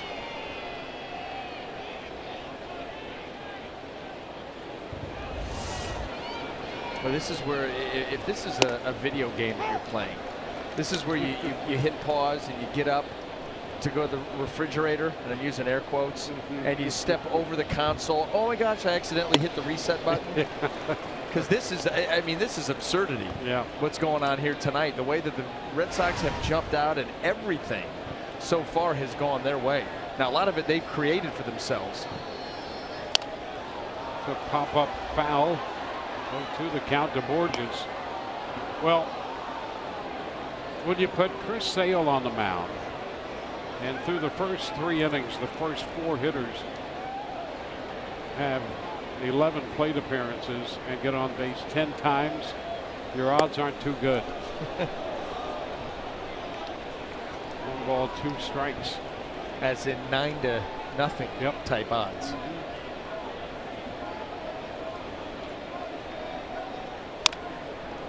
Tapper foul. It's always interesting. We have a shot of John Farrell there. He's in first place. We've got a 9-0 lead in the 5th inning. And there's no relaxing. He's concerned right now. It's the life of a major league manager. Boy, is it, I mean, no question about it, especially when you're talking about in that, playoff race, trying to clinch a division at some point, which they're in control of. But, the Yankees won earlier today. That adds a little bit of pressure, adds some angst. I mean, until you get that final out, you're never comfortable.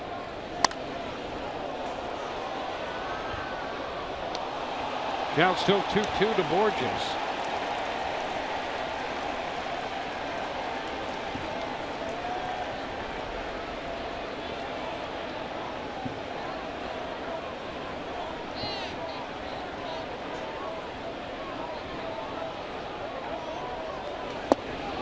And strike 3 called.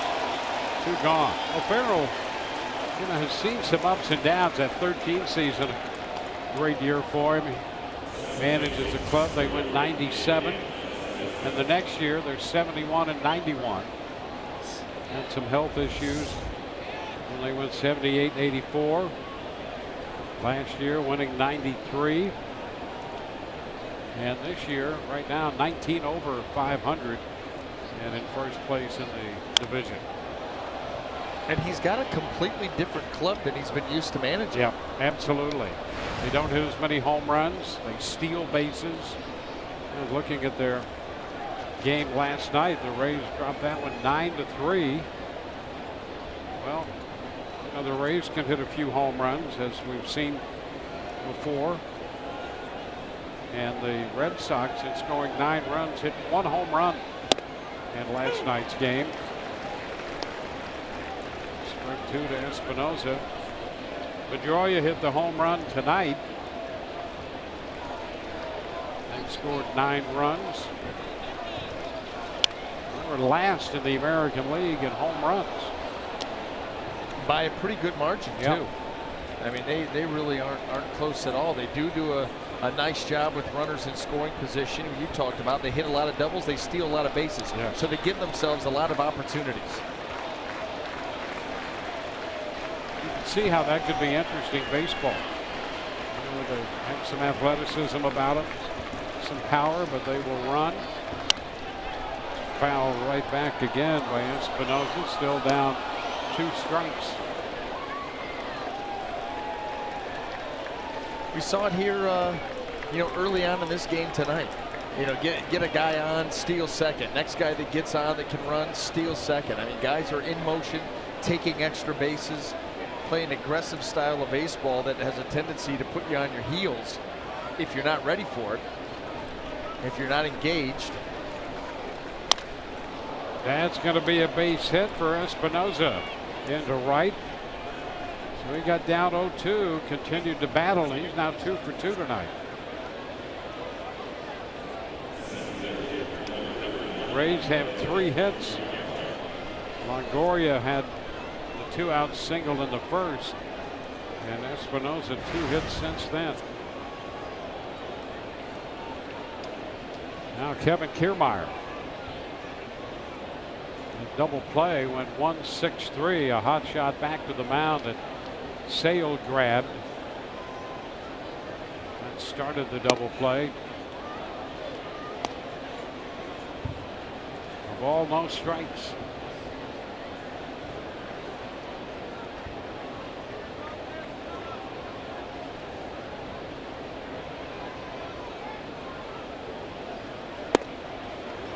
This one breaks in.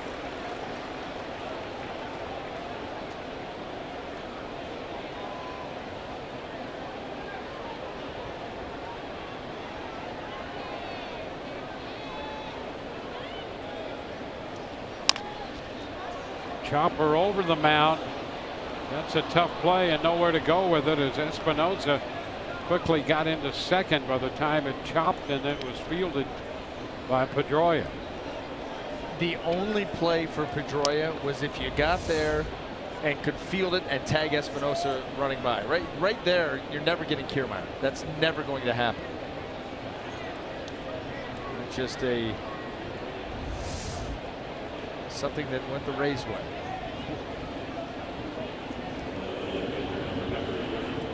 Well, puts 2 men on with 2 men out. Cesar Puello. Puello's had a busy night in left field tonight.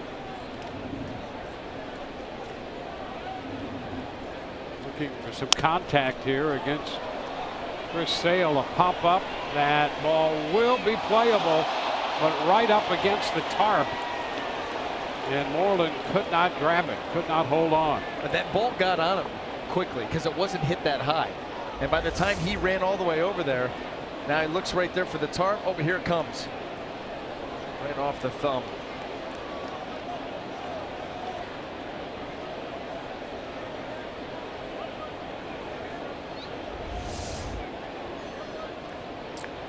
So another shot for Puello.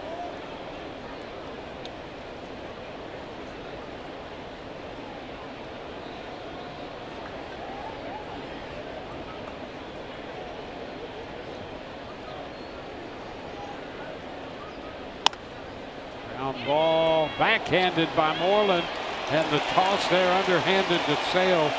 Nice play by Moreland. Couple of hits, 2 left. We go to the bottom of the 5th, 9-0.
That's what's coming up tomorrow on Rays Live.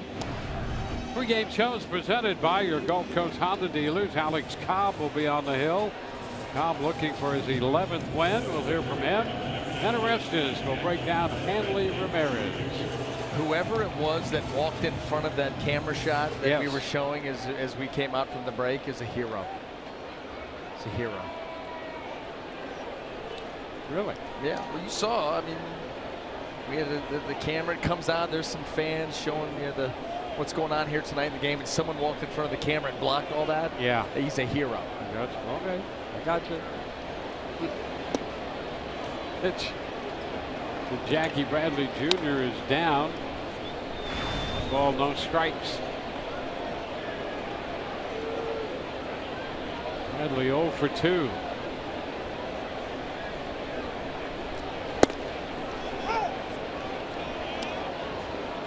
One and one.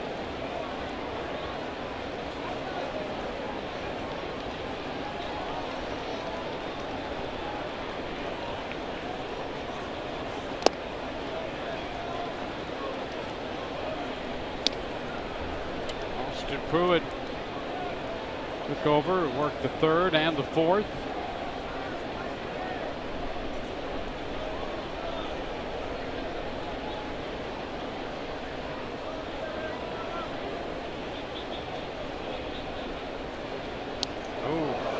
And now Bradley Jr. hit by a pitch.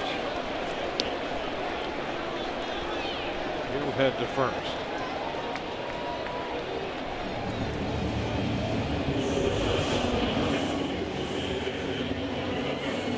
That fastball occasionally with Austin Pruitt has cutting action to it, right into the thigh of Jackie Bradley Jr.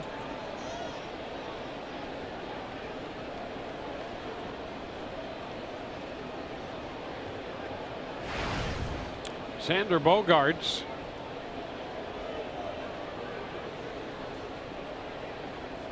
Bogaerts entered as a pinch runner.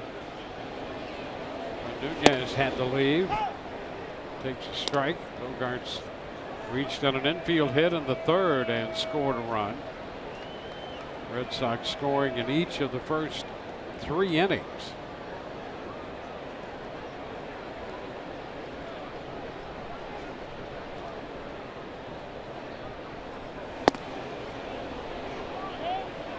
He did go for that one, says Brian O'Nora.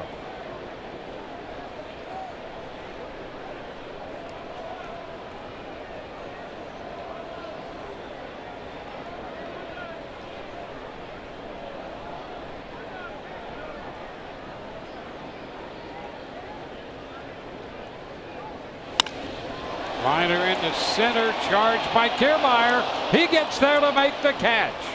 Kiermaier charging that line drive off the bat of Bogaerts and makes a nice grab for the first out of the inning. Well, Bogaerts did a really nice job of going down and getting that pitch, and by doing so, he got that bat down and created some backspin, and that kept that line drive in the air long enough. See him go down and get it, kind of slice through that baseball, and it kept it up there long enough for Kiermaier to close and make a nice catch.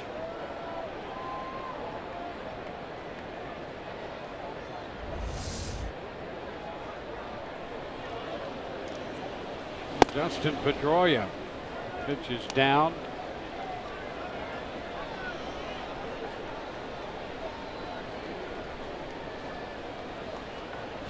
Pedroia's homered, walked, and singled.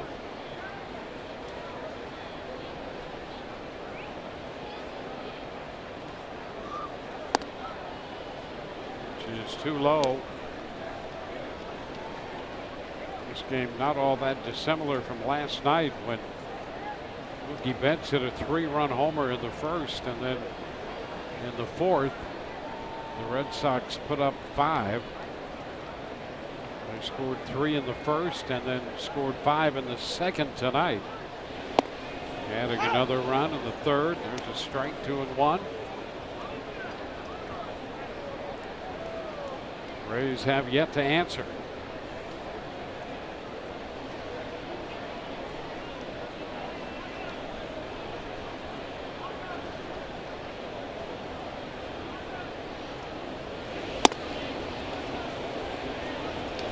And it's 3 balls and a strike on Pedroia. Benintendi on deck.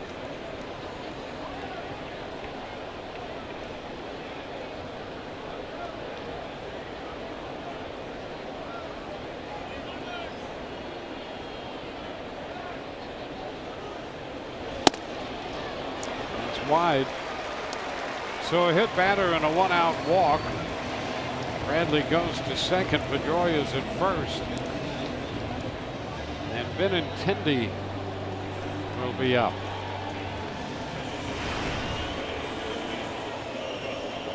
Benintendi has been on twice with a double and a run batted in with a single in the third.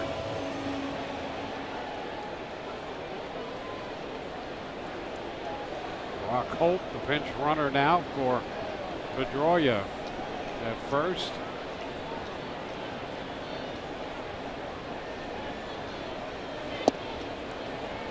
The pitch wide.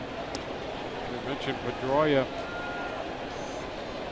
He's had a couple different injuries. Been trying to take care of the knee here most recently. Had a wrist issue early in the year.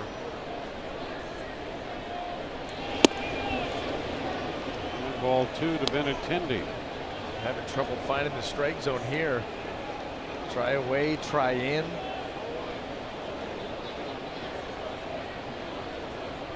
This lineup too for Boston, swinging the bats so well here tonight and last night for that matter. And we talked about it last night. Coming in the previous 2 weeks, they had been one of the most, if not the most, anemic offense in baseball, really outside of the Dodgers. Yep. They were second in line. And it's pretty amazing because if you look at, say, the last 10 games, I think they were 6-4 in those last 10 games. So in that span, they had still been able to win more than they lost, even with an offense that was not producing much at all. Well, that speaks to that pitching staff. You know, they came into play last night. They were second overall in ERA. The starters, top 3, bullpen behind Cleveland. So top to bottom, they've had a good pitching staff. So even on some nights you're scoring a couple of runs, they're still able to perhaps pull out a victory that night.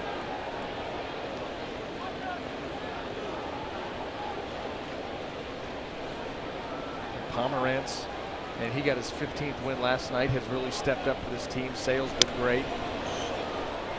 Pitch in on Benintendi and he fouls it, staying alive.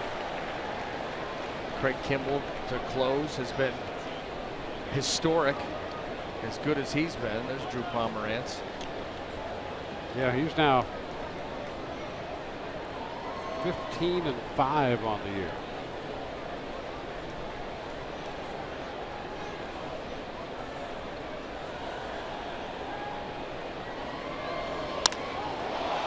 And the center field, little hang time, and it's going to be caught by Cuello in front of Kiermaier. Benintendi is retired.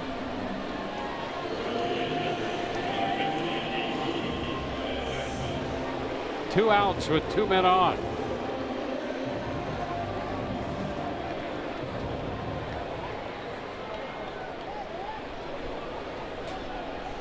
Mookie Betts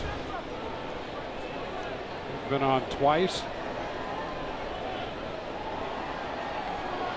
Struck out in the third. He scored 2 runs. Has picked up his 24th stolen base of the year.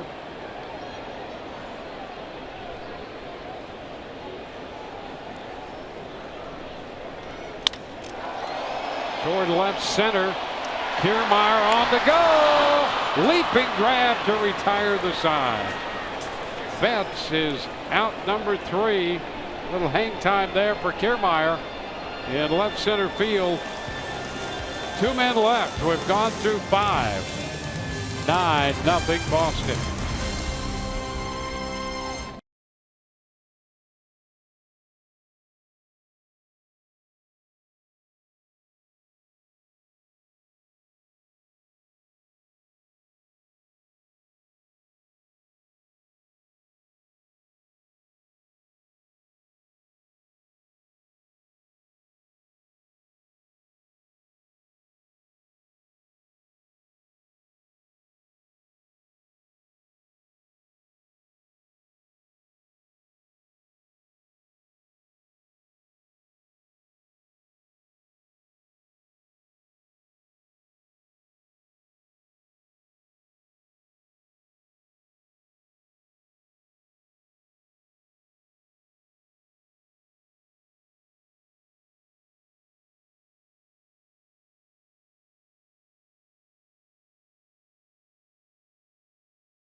It's Cold Hard Facts brought to you by Clean, Crisp Coors Light.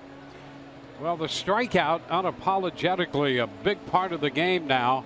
And when you look, Chris Sale is on this list twice, starting with the number of strikeouts this season he's accumulated against the Rays. Well, that's still a work in progress. Yeah, I mean, that's 54 and counting. I mean, he's still got a few more innings to pitch in this game, you would think. And then, of course, his work against the New York Yankees in 5 starts, averaging 10 per start.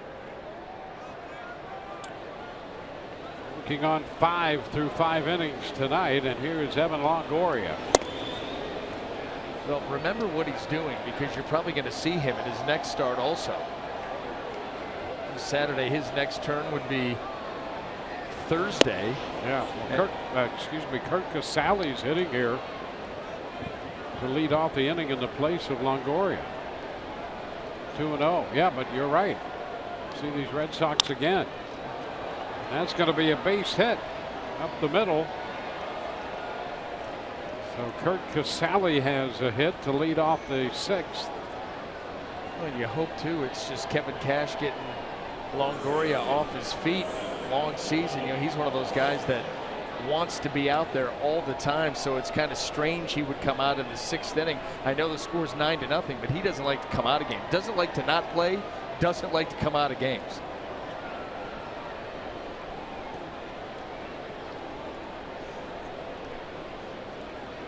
Well, you know, he started 139 games, and since 2013, he leads the major leagues in games played. Evan Longoria. I believe that. That's just his mentality. Hey, if I can put the uniform on, I'm playing. That's just the way it goes. You may now be able to get him off third base, but he will be DHing or DDHing or whatever, you know, maybe doing all of it. But he just does not like to dress and be on the bench for any reason other than obviously a significant injury. 1-1 to count on Logan Morrison.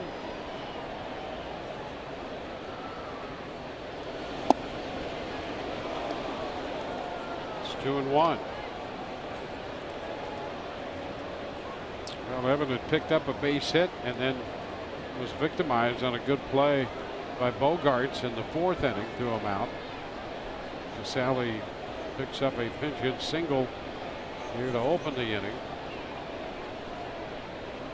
And it's 2-1 to Morrison, now 2-2.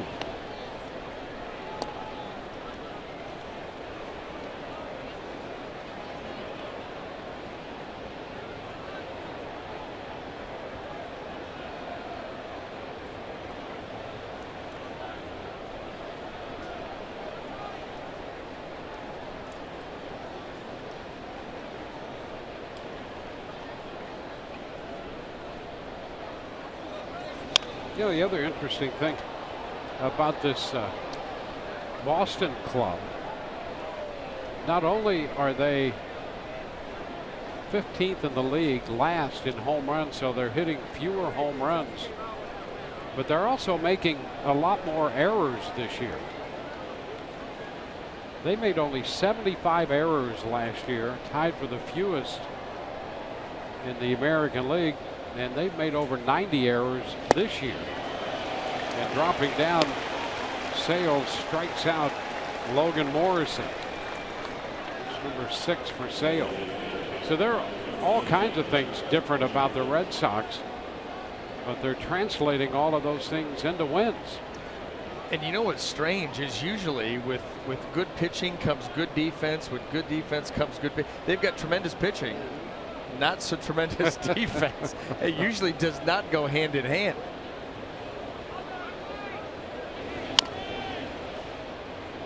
Plouffe bounces one foul.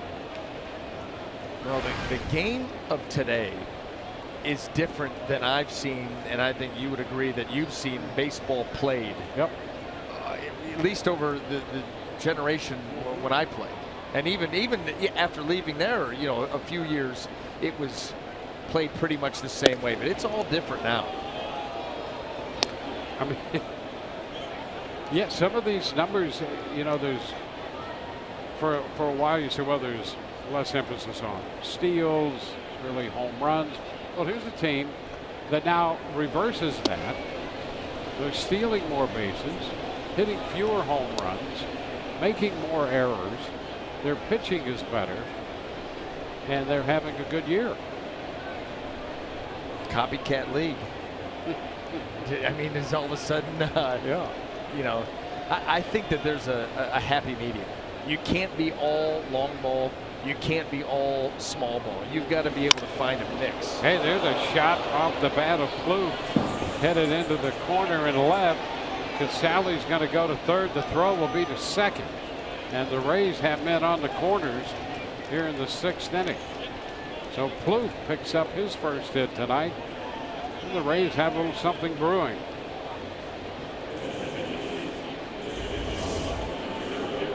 Yeah, well, I do think you're absolutely on target. You cannot be one-dimensional. You're going to go. Well, you know, make the point. Because every club, and the Rays went through a period where they just couldn't score runs. You have to be able to figure out a way to score runs in a multiple manner.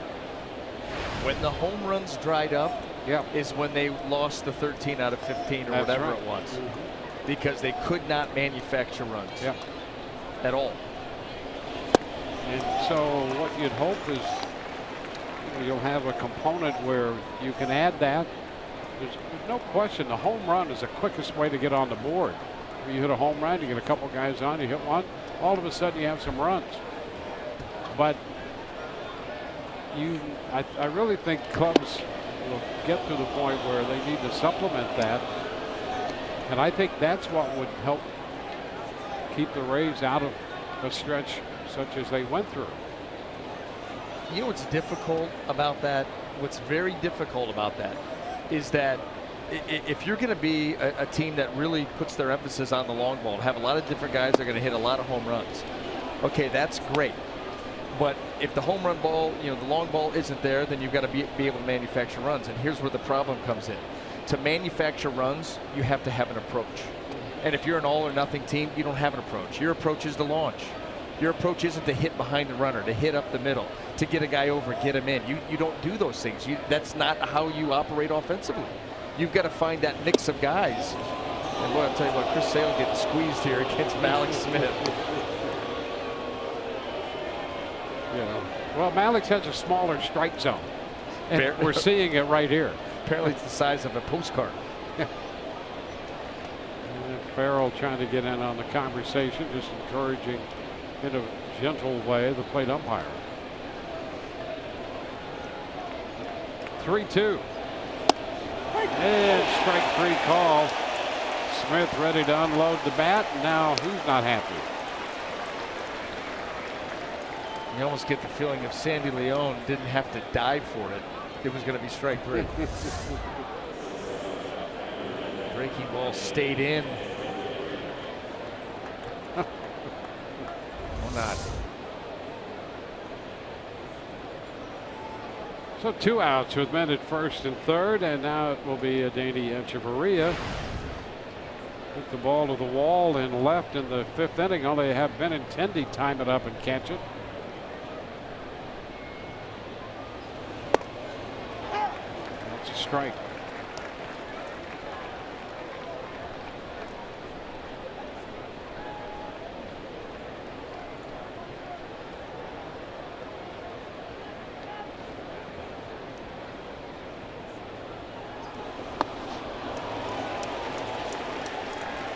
Two.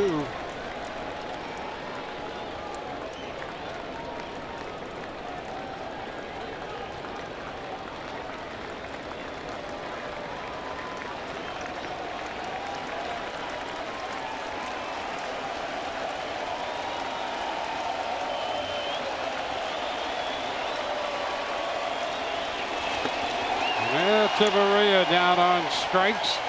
3 strikeouts in the inning. Couple of hits. The Rays leave 2 and trail 9-0.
Southern Chevy dealers and by Geico.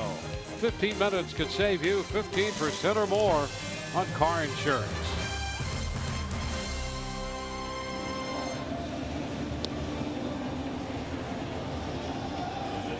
Changes here for the Rays. Danny Espinosa will take over, moving from second to third. Brad Miller enters the game at second base. Kirk Casale will now do the catching. Casale spending the year with Durham and now back up with the Rays. Center field, there's Malik Smith.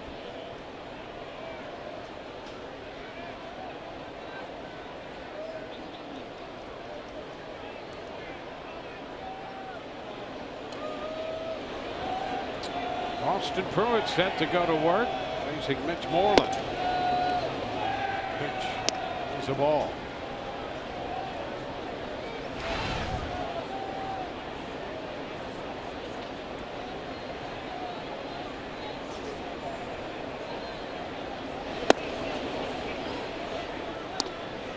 Two and 0.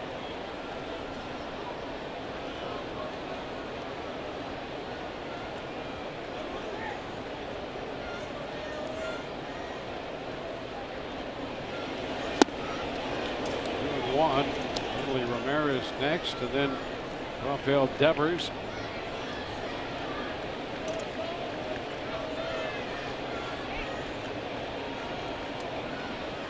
Austin taking control of this game early tonight.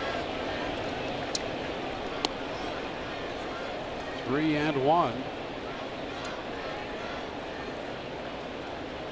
A lot of damage early with a 5-run second. Following the 3 in the first, the other run in the third. Going to the top of this order. A big night.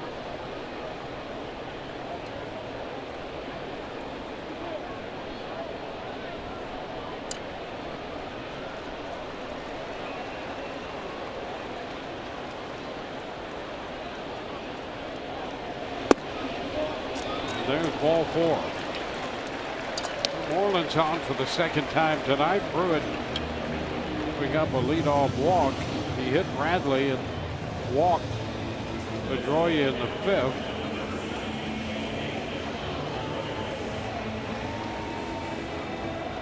Here's Ramirez.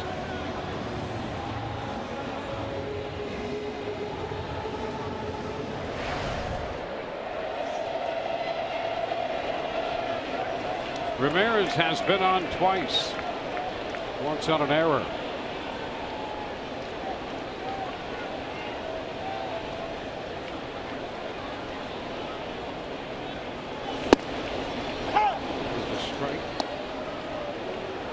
Austin Pruitt's like, that's the same pitch that I threw to Moreland that you walked him on. The same pitch. It could save everybody a lot of time and consternation.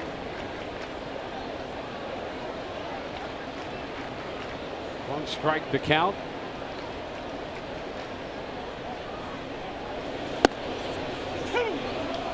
0-2.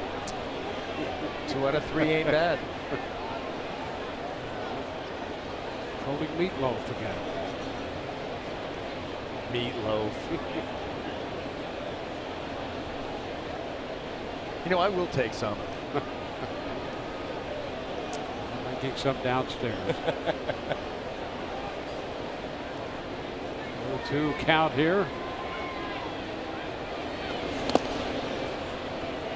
1 ball, 2 strikes.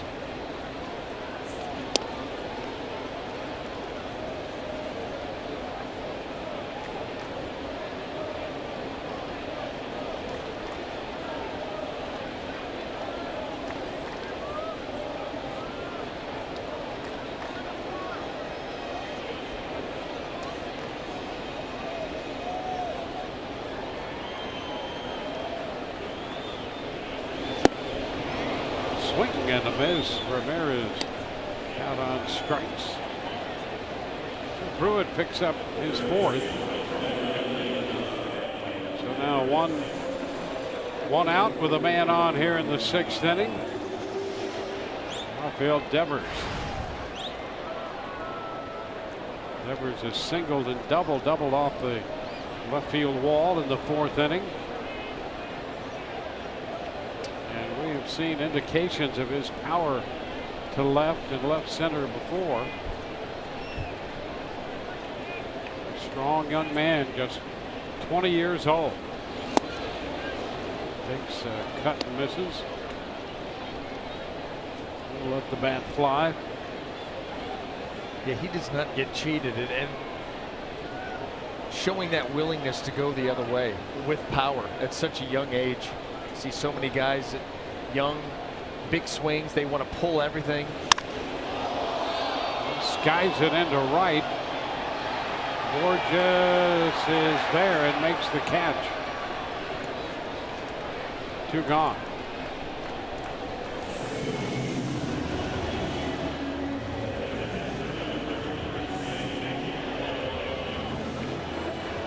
Two outs and Sandy Leon approaches. Pruitt has been on since the 3rd. Reese worked an inning and 2/3, and then Alvarado came on. Eventually got the final out, 2nd inning. Pruitt trying to close out his 4th inning of work, and the high strike, an offer and a miss by Leon.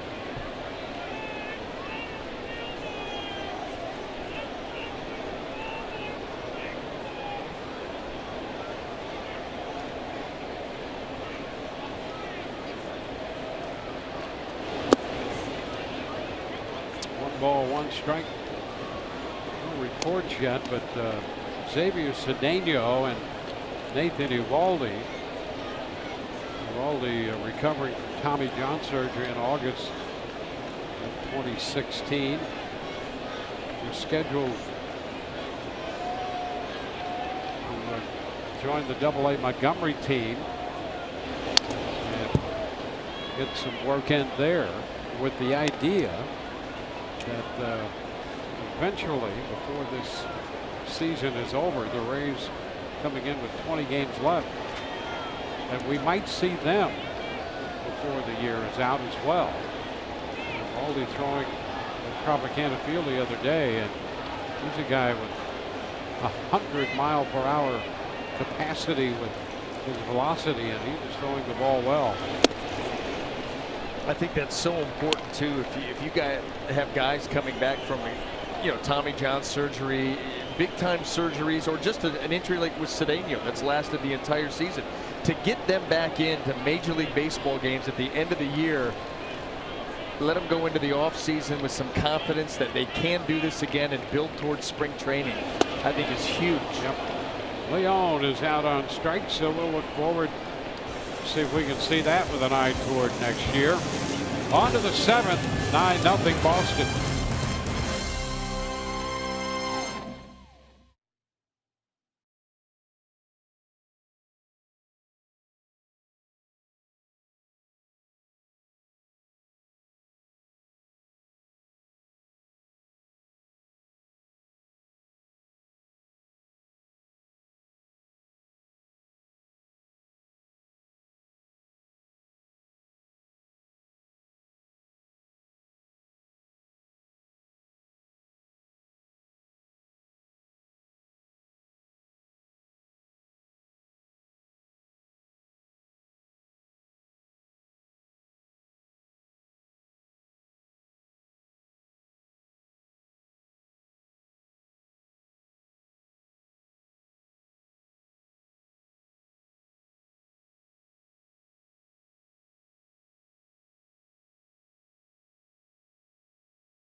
at Fenway Park, and it has been all Red Sox as they lead at 9-0. And Chris Sale, his night is finished.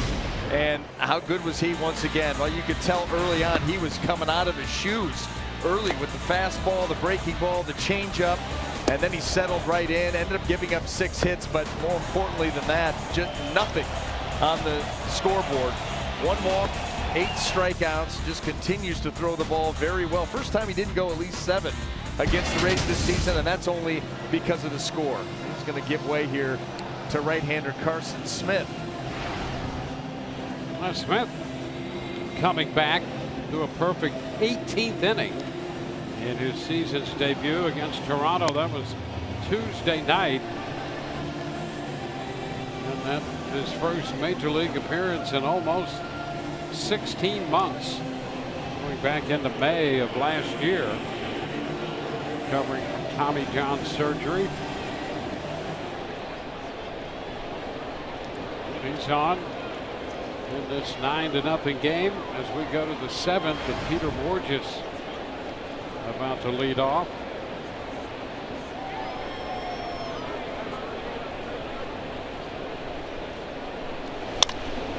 The pitch is dropped into short right field for a base hit.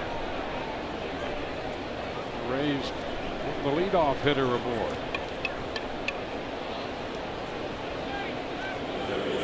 Espinosa's on his way to the plate. Jay Davis in this game out there now.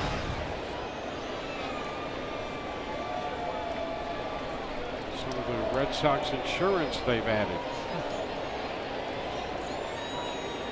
Espinosa is 2 for 2.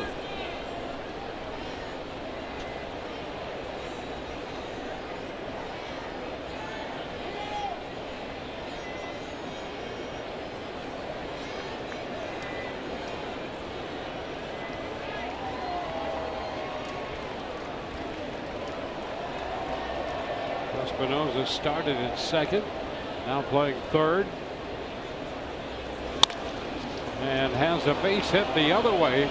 2 pitches and 2 hits. Borges up to second. Espinosa 3 for 3 tonight. Nice job of taking what the defense gave him and what Carson Smith gave him. Everybody pulled around, and only one defender there on the left side, and then Carson Smith's going to go away. Okay, well, go ahead, slap that ball the other way. Good chance you're going to get it through. Another base hit.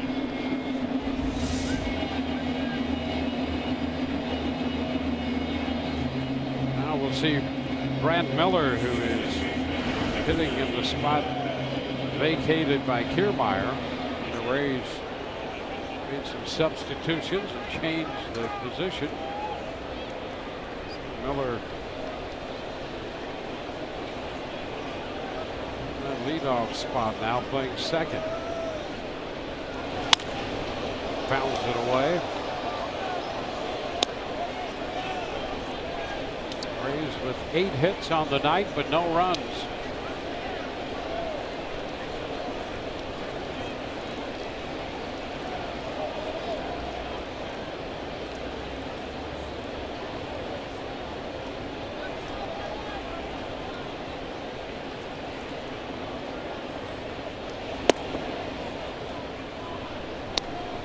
One.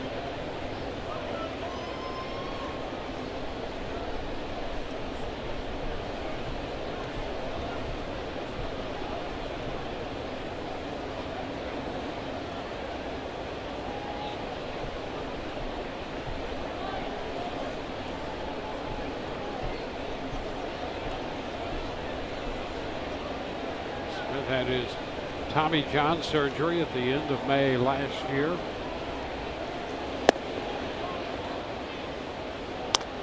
Balls and a strike.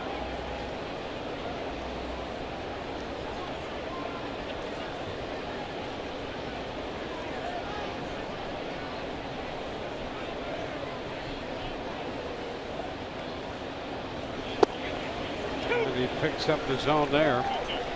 2-2.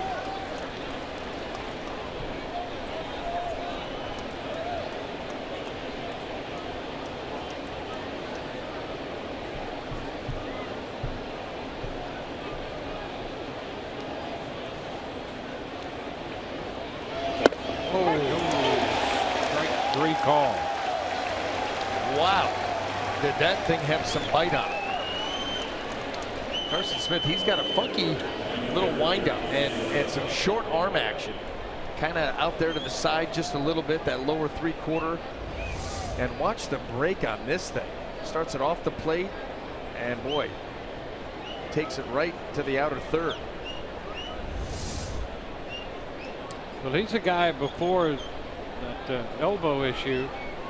The Red Sox felt he could be a major part of their bullpen. And when he's right, he's also a big ground ball guy. Well, you can understand that. The arm action is going to get some life on the pitch. And you see how that ball breaks, and it breaks quickly. Good action on the fastball.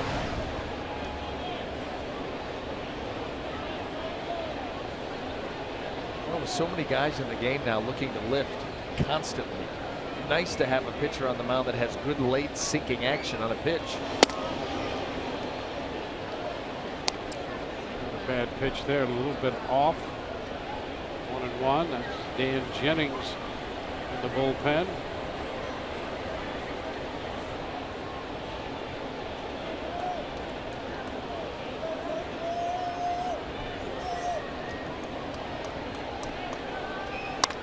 Ground ball there. Holt to Bogarts 1, first base 2, and there is the double play ground ball from Smith. We go to the bottom of the 7th. 9-0 Boston.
Rays baseball, and tonight the Rays and Red Sox might be foes, but tomorrow the two teams are teaming up and partnering with the Boston Bruins and Florida Panthers. The 4 organizations will be raising funds for Florida relief, and all donations will be collected before the gates open. Players from all 4 teams will help the collection, and donations will support Red Cross relief efforts. Guys. Well, it's a great gesture by all 4 of the franchises. Something that we all are personally and otherwise affected by, and certainly that kind of community support welcomed and needed and appreciated. Dan Jennings will take over as we go to the bottom of the 7th inning. Jennings has been busy. Certainly busy since coming to the Rays from the White Sox. He'll face Jackie Bradley Jr. Done a nice job to settle this one down by Austin Pruitt. A lot of the damage had been done already. 4 innings for Pruitt, 1 run.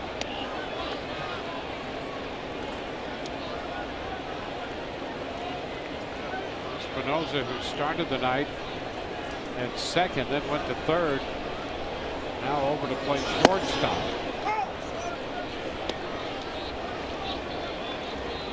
on the count. Remember, Plouffe started the game as the DH. Is at third.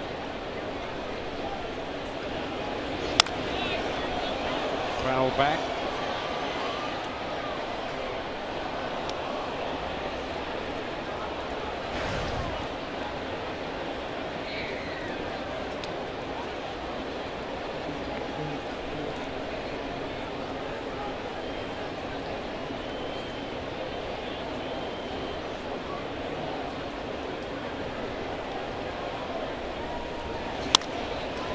Toward the middle, but right there is Espinosa. And that takes care of Bradley Jr., who's 0 for 3 tonight. We'll swing back around to the top side of the order. Xander Bogaerts, who started the evening with the night off, but found himself in the game. The injury to Nunez. We haven't received an update on that, have we? A little contusion is what they're calling that.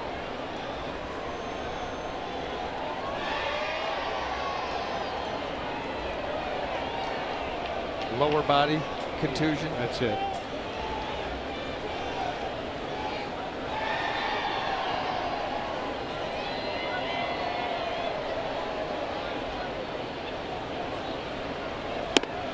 Jennings with the fastball for a strike.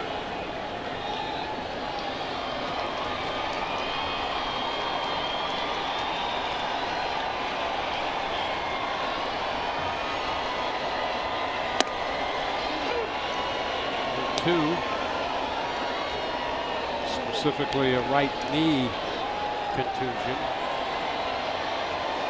We saw how awkwardly that banged into the dirt on that attempted, successful stolen base. Just aggravated it, I guess, running up the first base line. They'll afford to miss him for any amount of time, as good as he's been for this team.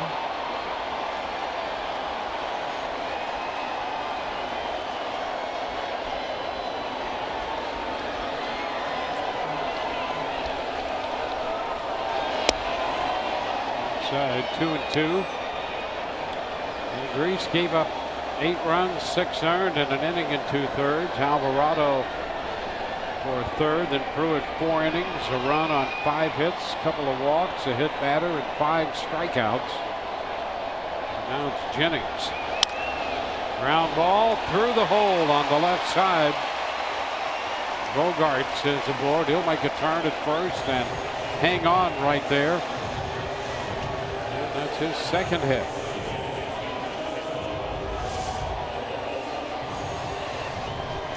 Breaking ball that he was able to go catch out in front of the plate. It stayed up high enough, able to get the barrel out there and squeeze it through the hole.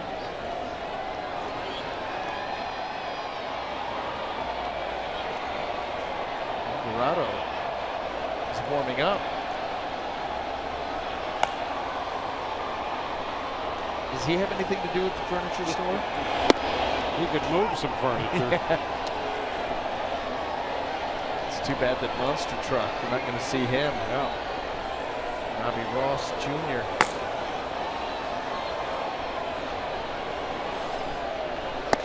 Colt up here. He entered as a pinch runner in the 5th. So this is his first plate appearance.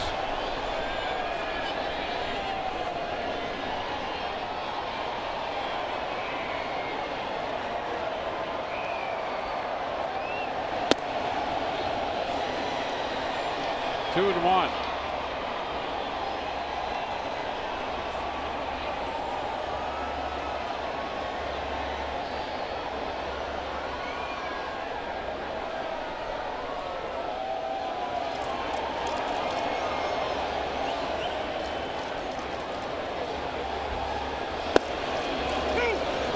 Two.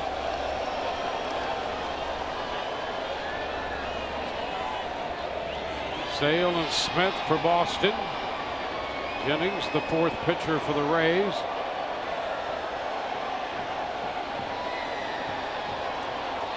Two pitch. Strike call. Holt is out of there. 2 gone. And ball sailed right across the plate. Was able to catch that outside corner. And Jennings has that herky-jerky delivery. And you see that ball wide of Kurt Casale, that torso, but still catching the outside corner. You know, speaking of that delivery, would you find that difficult? Because he's one of the few guys that I've ever seen with this kind of delivery. Yeah, everything's calm, and then it's quick. Everything's quick. Yep. I mean, it seems like he's comfortable using it. It wouldn't be something that I would feel real comfortable doing. That's the interesting thing about watching all these different deliveries that we see nowadays.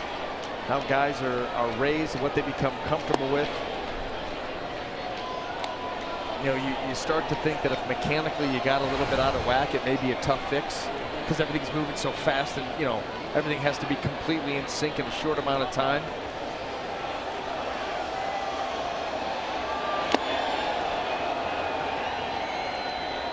Now 1-2. You know, that's I think the toughest job, you know, of a pitching coach, especially when you get a guy like Dan Jennings and you got Steve Cishek and Sergio Romo all, you know, in the middle of the season, is to learn these deliveries. What are your keys? What do you feel when things are going right? So that he's got an eye out there, and he can go out there and give them quick reminders to get them back in sync if they're not able to fix it themselves. There's a lot of information to keep and process and stay on top of. Yeah, and not to mention, then you need to know the psyche of the pitcher that you're dealing with. How does he deal with, you know, criticism? Tough play, bare hand pickup and throw, and Plouffe made a nice play right there. Off the bat with that high hop, you wondered if he'd be able to make that play. And boy, what a pickup by Plouffe. Here it is. And a very close play over there at first base. Well, this is John Farrell trying to go to bat for one of his players, and his game at 9-0 at this point. Interior of the glove is what we're looking for, and he may have gotten that left foot in there before the ball got into the glove of Morrison. We'll take a look.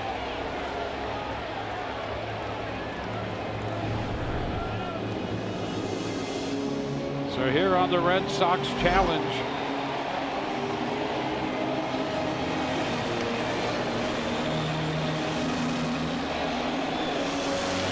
Plouffe made a great pickup and all in one motion got rid of the ball to even make it a play. It appeared off the bat that there might not be any chance at all with that high chop, but Plouffe's effort made it a play.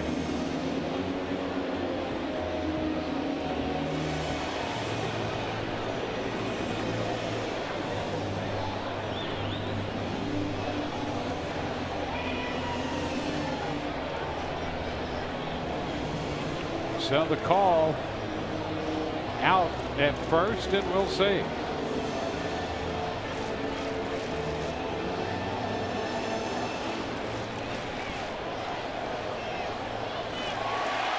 And it's going to be a base hit.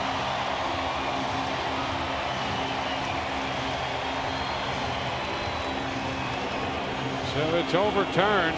Plouffe, a great effort. And that will go as an infield hit on the chop by Benintendi, his third hit tonight. So 2 on with 2 out. Rajai Davis is the hitter. I may let this fastball get away from me.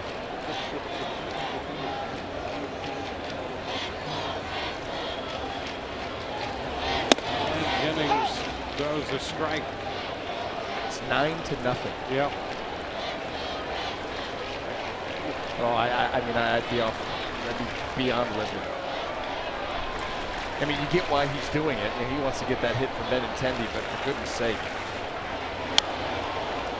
Cut foul ball back, 0-2. Maybe it's just the frustration of sitting up here and watching this too tonight. Well, But there is that, as you well know, better than anybody, that there's a competitive side to that takes some exception to it, even in a gentleman's game.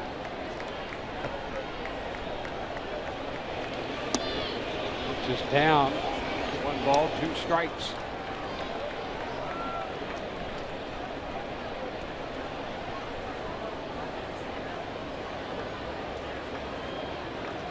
Rajai Davis up here behind in the count, 1-2.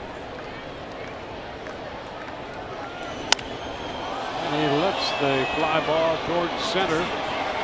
Alex Smith is there to make the catch. And the 7th inning is complete, 9-0.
Let's take a look at our Bonefish Grill play of the game. Evan Longoria making a bid for a hit in the 4th inning, and that was denied by Xander Bogaerts on a close play over there at first, and quite a reception by Moreland. Started on the great pickup and throw by Bogaerts at short. But the concentration level by Moreland with Evan Longoria crossing right in front of him, pretty special. They had it up here. They played that play on the Jumbotron up here, Dwayne, and had that throw at 139 feet by Xander Bogaerts over to Moreland.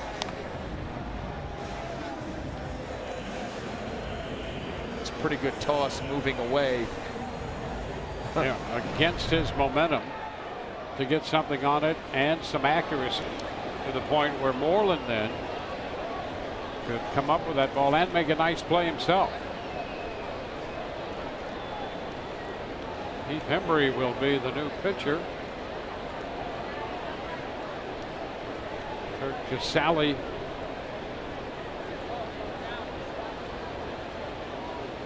singled in the 6th. Pitch is a ball, 1-0.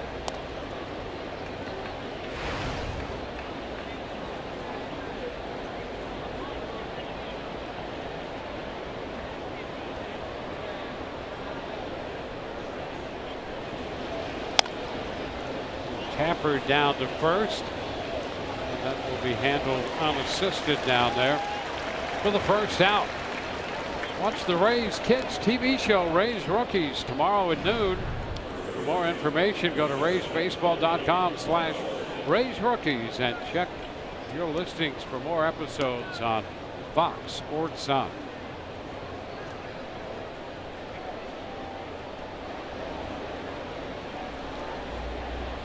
Logan Morrison. A walk in the 1st. Hit by a pitch in the 4th. Struck out in the 6th.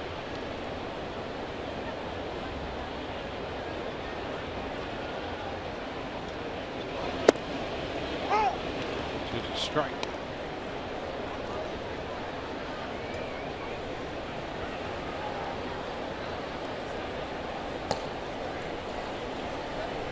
Boxberger up in the Rays bullpen.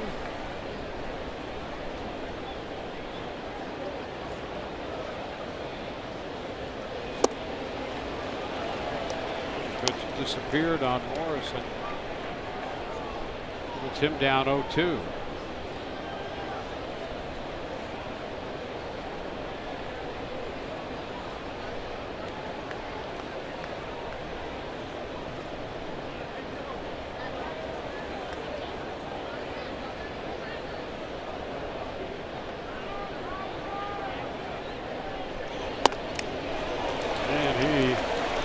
Strikes out Morrison on the high fastball at 98. 2 up and 2 down. It's 10 strikeouts posted by Boston pitching tonight. Rays pitching with 8 strikeouts.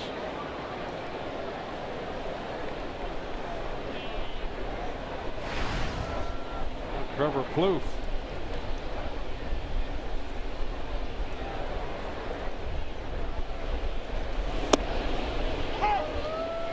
Strike. Embry's showing some sharp stuff here tonight between the breaking ball, good velocity on the heater. A frustrating night all around. Lifted into center. Bradley Jr. makes the catch. And 3 up, 3 down go the Rays in the 8th. 9-0 Boston. Oh, yeah, let's cheer.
Brad Boxberger is going to be the new pitcher.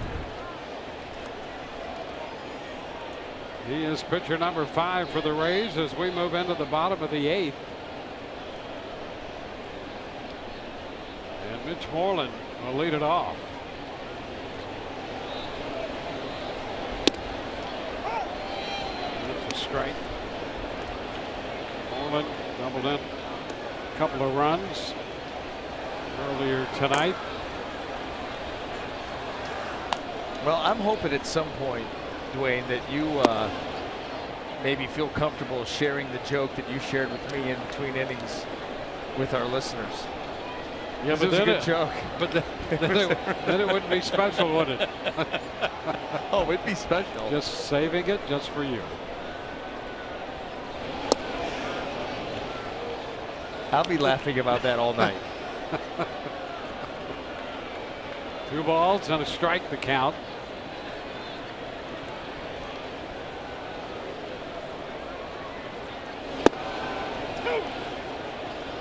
2-2, just strengthening the partnership, that's all. Yeah, that'll do it.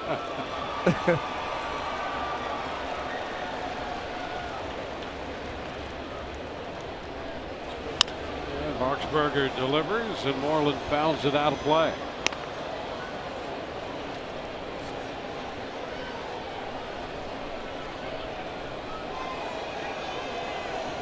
Nine runs, 14 hits for Boston. The Rays do not have a run on 8 hits tonight. This has been all Boston. And all early. And that's what you hope for. You know, I know it's a quick turnaround tomorrow, 1:35 game here in Boston, but you hope that when the bell rings tomorrow that the Rays match the intensity level of the Red Sox, because the Red Sox came out and played a baseball game tonight like you don't often see. Yeah. That score and the runs and when they scored them matched how the game was played. They came out just blitzkrieg.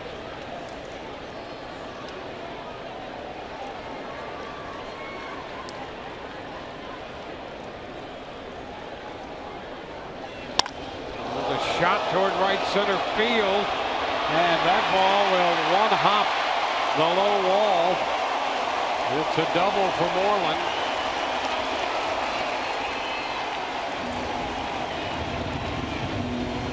And the souvenir out there in right center field.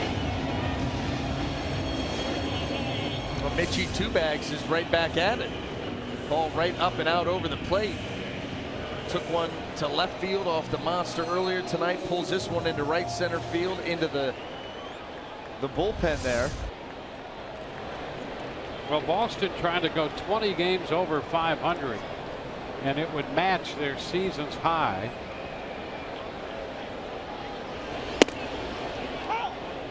Sam Travis, the hitter, and a strike to count to him.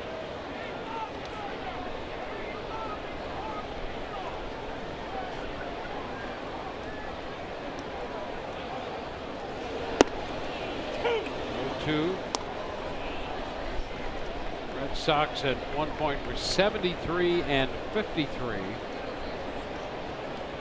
and they came into this game 80 and 61.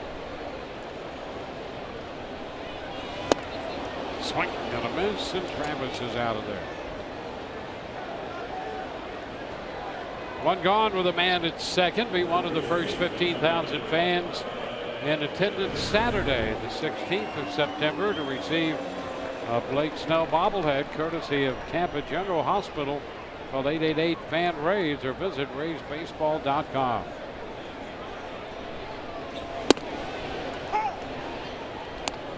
Devers takes a strike.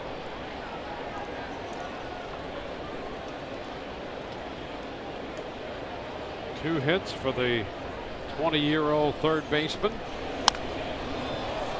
Pop foul, going to carry into the stands. Plouffe gives it a look and a little chase, but no chance.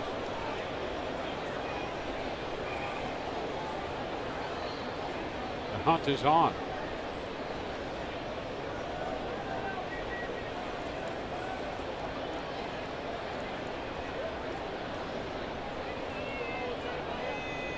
Two.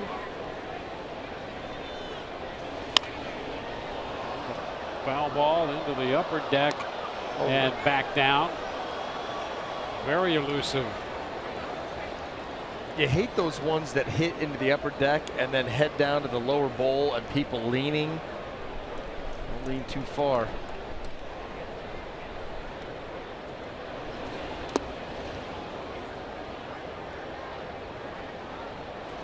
One ball, two strikes.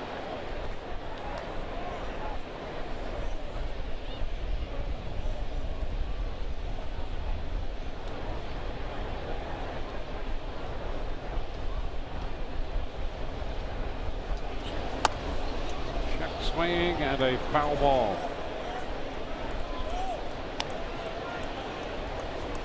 tomorrow it will be Alex Cobb looking for his 11th win. He's 11-9, and Rick Porcello 9-16 will pitch for Boston.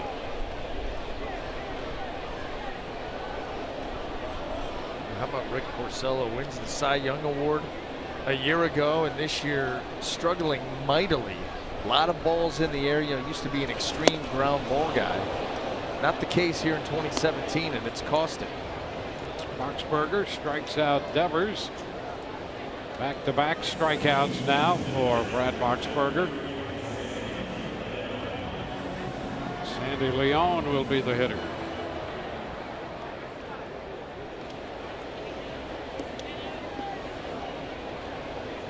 Leon 0 for 4. 3 strikeouts tonight for the Boston catcher. Pitch is a strike.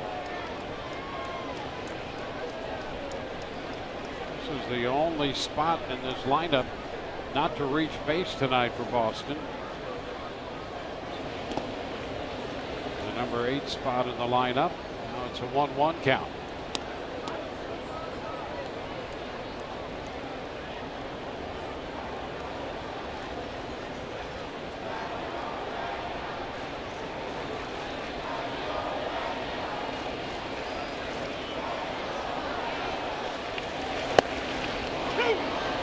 Strike, now 1-2.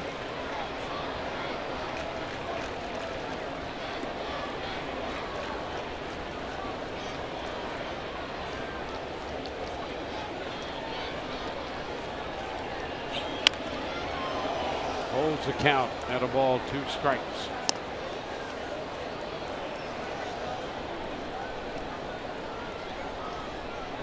Stuck around for the thrill of the late innings here in the Souvenir.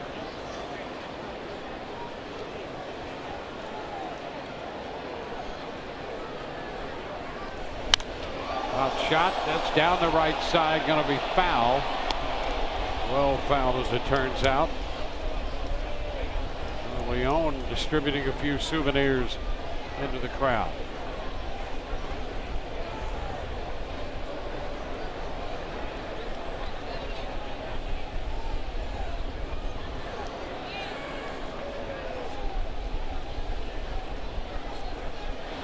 Swing and a miss. Leon out on strikes, so after the double, Boxberger strikes out the side. We go to the 9th. 9-0 Boston.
Down to Boston 9-0. We're going to see the 4th Boston pitcher of this night.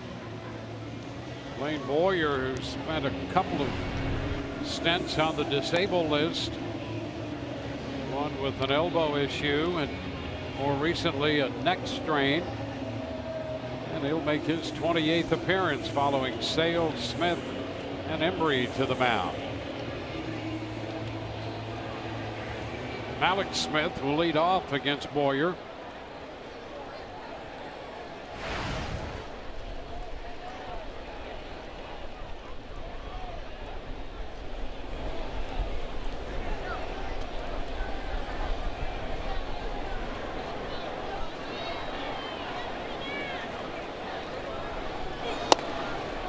The first pitch fastball up and by Alex Smith. He entered the game as a pinch hitter in the 6th inning, was called out on strikes.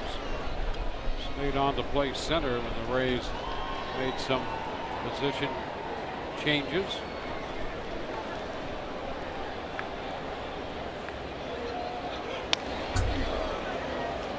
Foul back 0-2.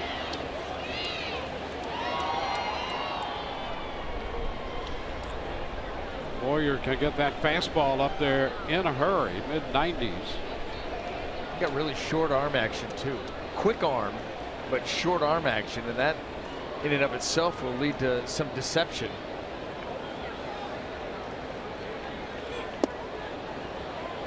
A look out there and just off the plate. And he also brings that, that ball out of the glove. That hand stays right behind that back leg. Anytime it's difficult for a hitter to follow a pitcher's arm swing, that's going to lessen the time that you're able to pick up that release point, especially when the guy's coming out of a bullpen. You're not going to see him but once. 2-2 count. Jesus Sucre will pinch hit next.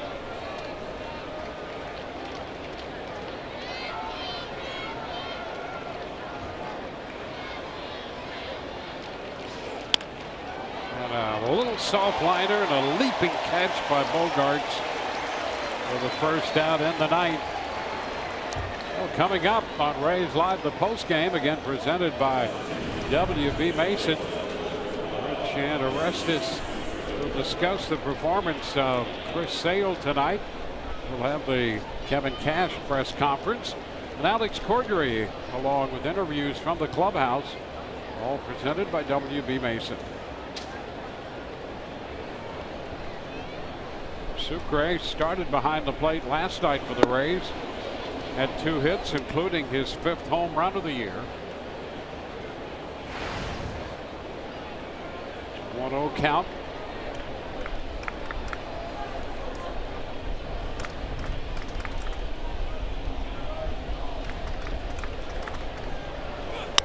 Ground ball, that's headed toward the middle. Picked up in a long throw by Holt, and boy, he had an extra beat or two with the Rays. Sucre going down the line, and Holt turns in a dandy of a play. That ball in the middle of the field, and Brock Holt's going to take a wide angle to get to it. Got to wait for Bogaerts to pass and then throw that ball accurately over to Moreland. Or crisscross action, send a man in motion.